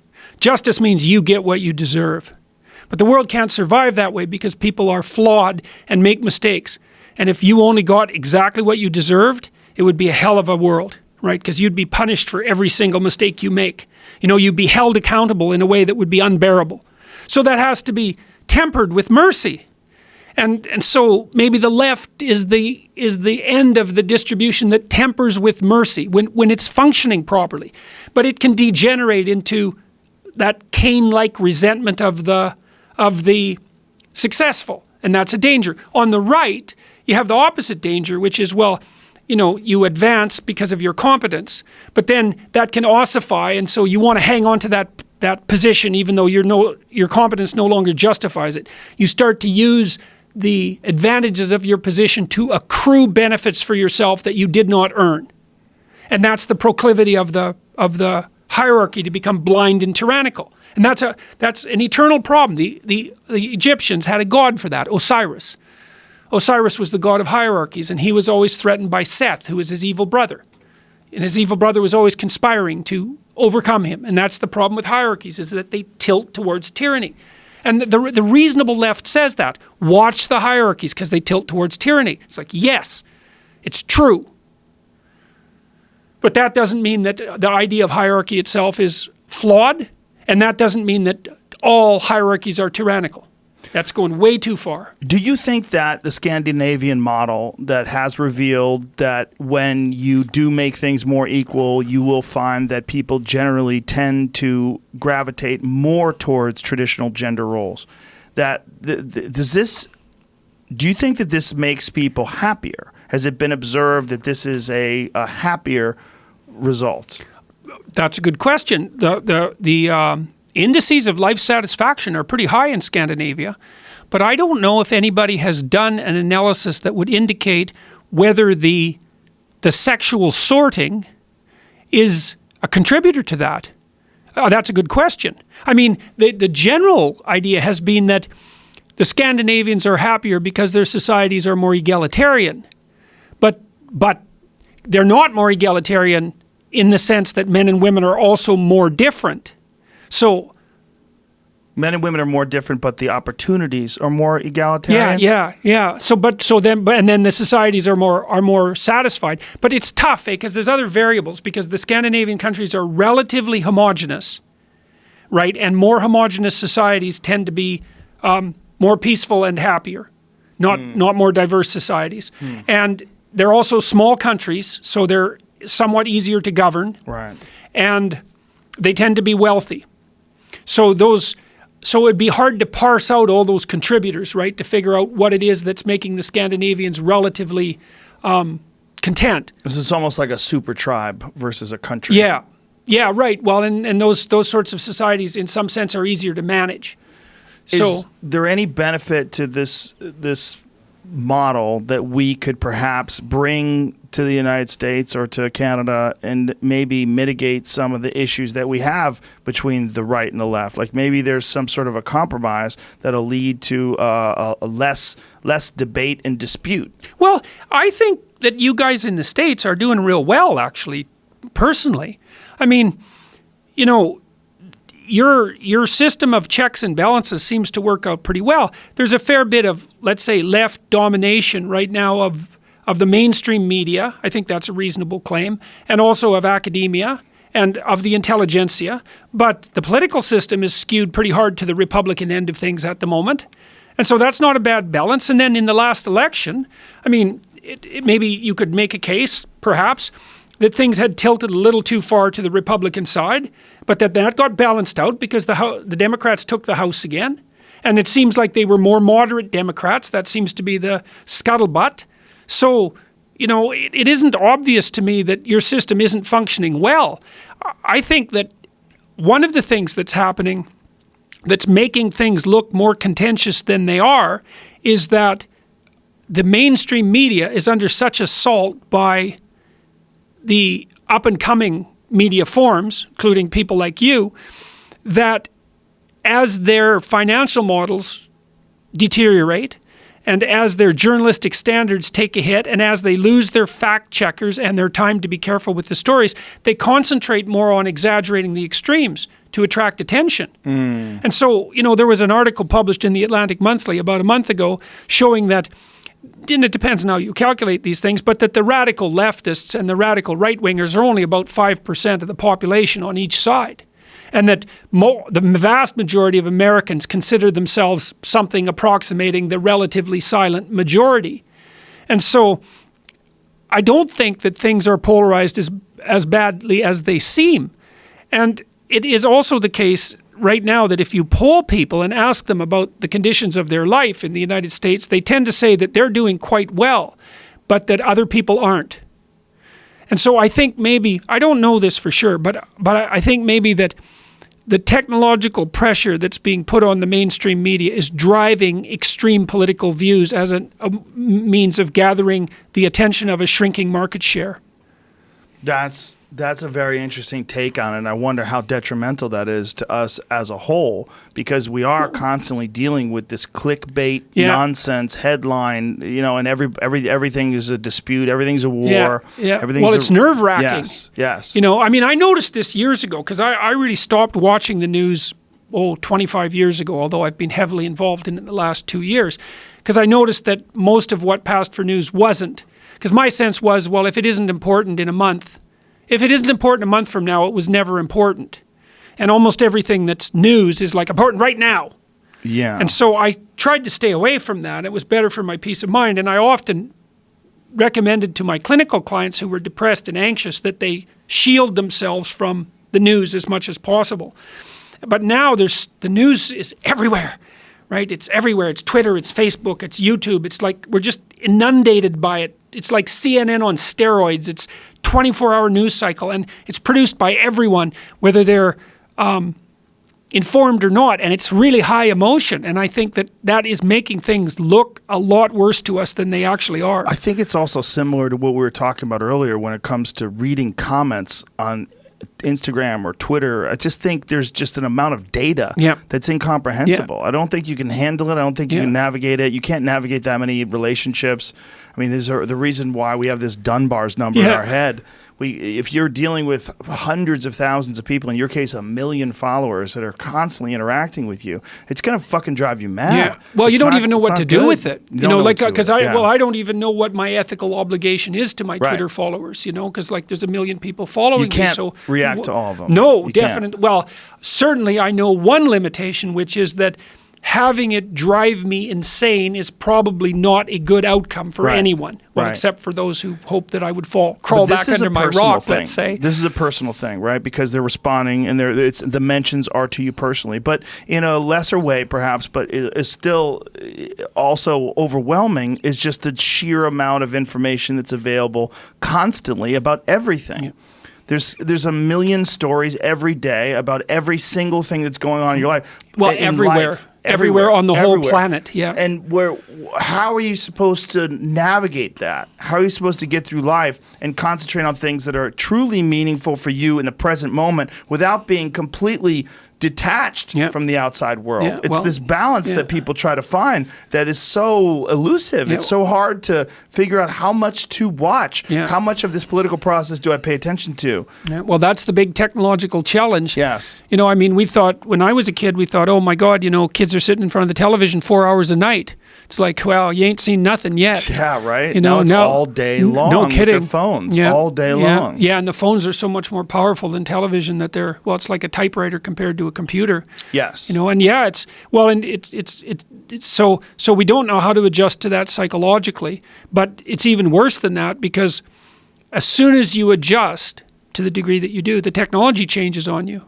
Right. So it becomes more immersive. Sure. And it's always leading in that direction. Yeah. So it's a real, I see this especially with parents who have teenage kids. It's like they know the phones aren't, I've been talking to some teenagers lately about maybe these are kids that are getting bullied on social media. It's like, I think, well, when I was 14, it's kind of a rough time of life, and you go to school and you've got your friends and you've got your enemies, and then you come home and your friends aren't there and neither are your enemies. Right. Right? You're outside. There's an outside of that. Yeah. But now on social media, there's no outside. And the one kid I was talking to had moved schools and is doing quite well in the new one. But the people from the person's old school are still after them on social media.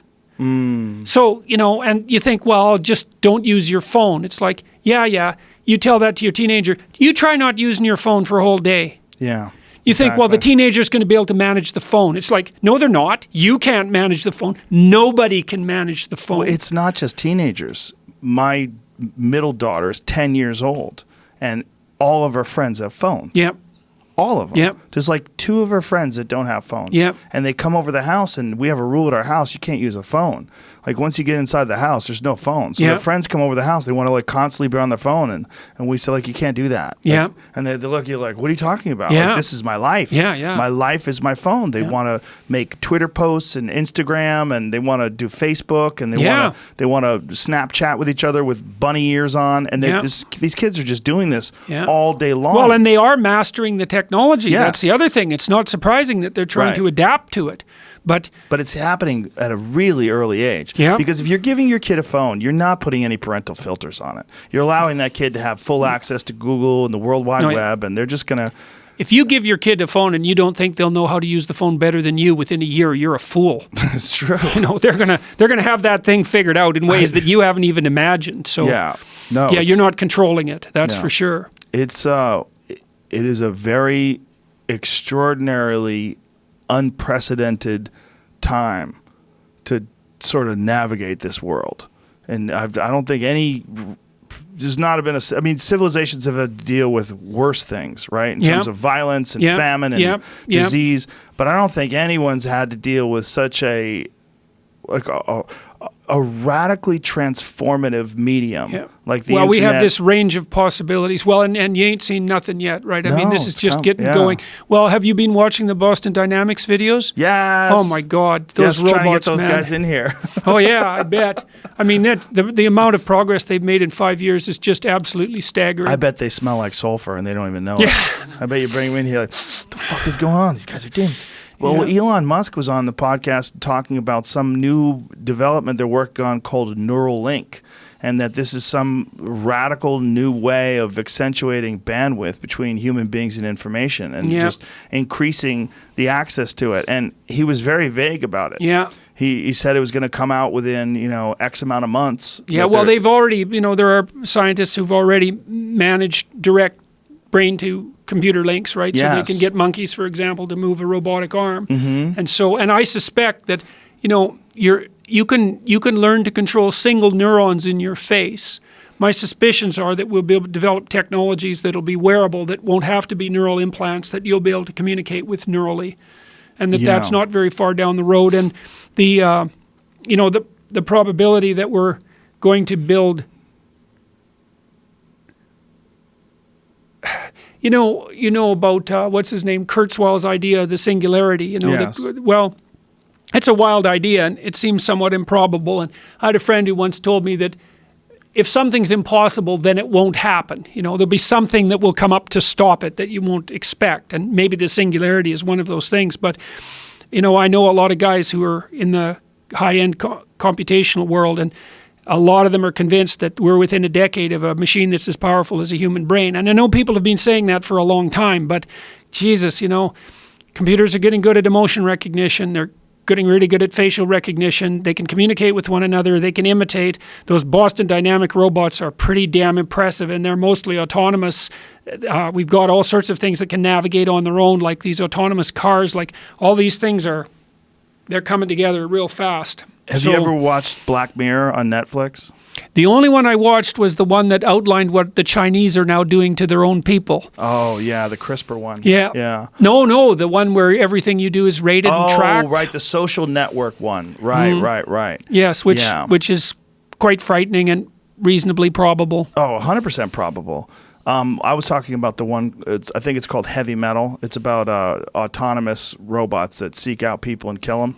And these artificial intelligence people that are making these Boston Dynamic robots. And, the scariest one that I read about was a DARPA one called the EATR robot, EATR. It uses as a fuel, it uses biological material as fuel. Which means if you're this kidding, you're kidding. No, I'm not Jesus kidding. Christ. EATR. So this is going to be able to eat dead bodies in the field, theoretically, and use it as fuel to continue to kill people. Oh, good. That sounds like a fine thing to develop. Just fucking imagine an army of robotic, armed, artificially intelligent things, corpse eaters, that eat corpses in order to have fuel to continue to kill more people. Well, someone's obviously imagining that. It's made. I mean, this is a real thing. Yeah, well, I mean, part of the reason that I'm doing what I'm doing with regards to these lectures is, I think that we're in a time of unparalleled possibility. Yes. Right? So for good and for evil. And that the more people that there are out there who have their acts together, the better the probability that we're going to be able to manage it. Because we've all got some pretty hard decisions to make coming up real fast. And these guys that are working on these AI systems, I'm hoping that the ones that are more ethically oriented in a proper direction will be the ones that have the upper hand. I'm really hoping that. So yeah, collectively, and what's the matter? I was looking into it because this that came up before, that it breaks the Geneva Conventions if they actually eat dead bodies. You can't do that. Yeah, whatever. Once we have a robot war, dude, that Geneva Convention's out the window. Yeah, no, I couldn't agree with you more. And I think personally, this is important, and collectively, it's very important. That I just think I think what you wrote 12 rules to life. We need rules. We need rules to be able to figure out how to navigate this thing. It's complicated. That's why I think that the individual level of analysis is the right one, is that I'm hoping that, that like every time someone comes up and talks to me and says, look, I was in a dark place and I got my life together and this is how it's going, I think that tilts the scales non-trivially towards a good outcome. Yes. And the more people that's happening to, the better. And I don't think there's a more effective way of doing it than to concentrate on the individual. No, I don't think there is either, and it's happening a lot. I hear it every day. I hear it every day with people that find you and find a lot of other inspirational people online, and just Jocko, and there's just so many of them. Yep. There's so many, and there's so much fuel now for inspiration. Yeah, there's well, so much it's guidance. pretty fun that inspiration could become popular. Yeah, it's crazy. It Who is. saw this coming? Yeah, no kidding. And encouragement. And one of the things that's quite sad is how little encouragement people need. And it's so touching, because I'm constantly in a state of like being overwhelmed. Well, even with what happened this morning when I went to Whole Foods, because it's overwhelming to have people come up and like they share these really intimate pieces of their life with you in like 20 seconds. It's like you're an old friend, and it's like, here's what my life was like. It's dark, it's dark, and like here's a bunch of good things that are happening. It's like this little blast of, it's like the persona of the person disappears and you get to see the real person there for like 20 seconds. It's like, it's overwhelming. But every time that happens, as far as I'm concerned, it's a victory. And it's a victory that multiplies too, as far as I'm concerned. So I'm hoping that, well, every little bit helps, It certainly does. And by the way, if you meet me and you have one of those stories and I don't know how to react, that's just how it is.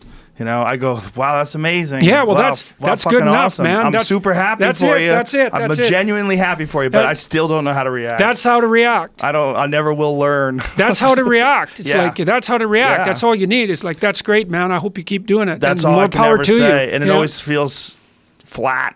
Like what they said is so mind-blowing, and I'm saying terrific. You know? But it is terrific. It is terrific. It's yes, awesome. it is. Absolutely. Awesome. We just did another 3 hours. It's gone. Thank you, sir. Always a pleasure. Really good to see you, Joe. Jordan Peterson, you're a good man. It's a pleasure to be here Thank you, again. everybody. Bye. Thanks very much. Oh.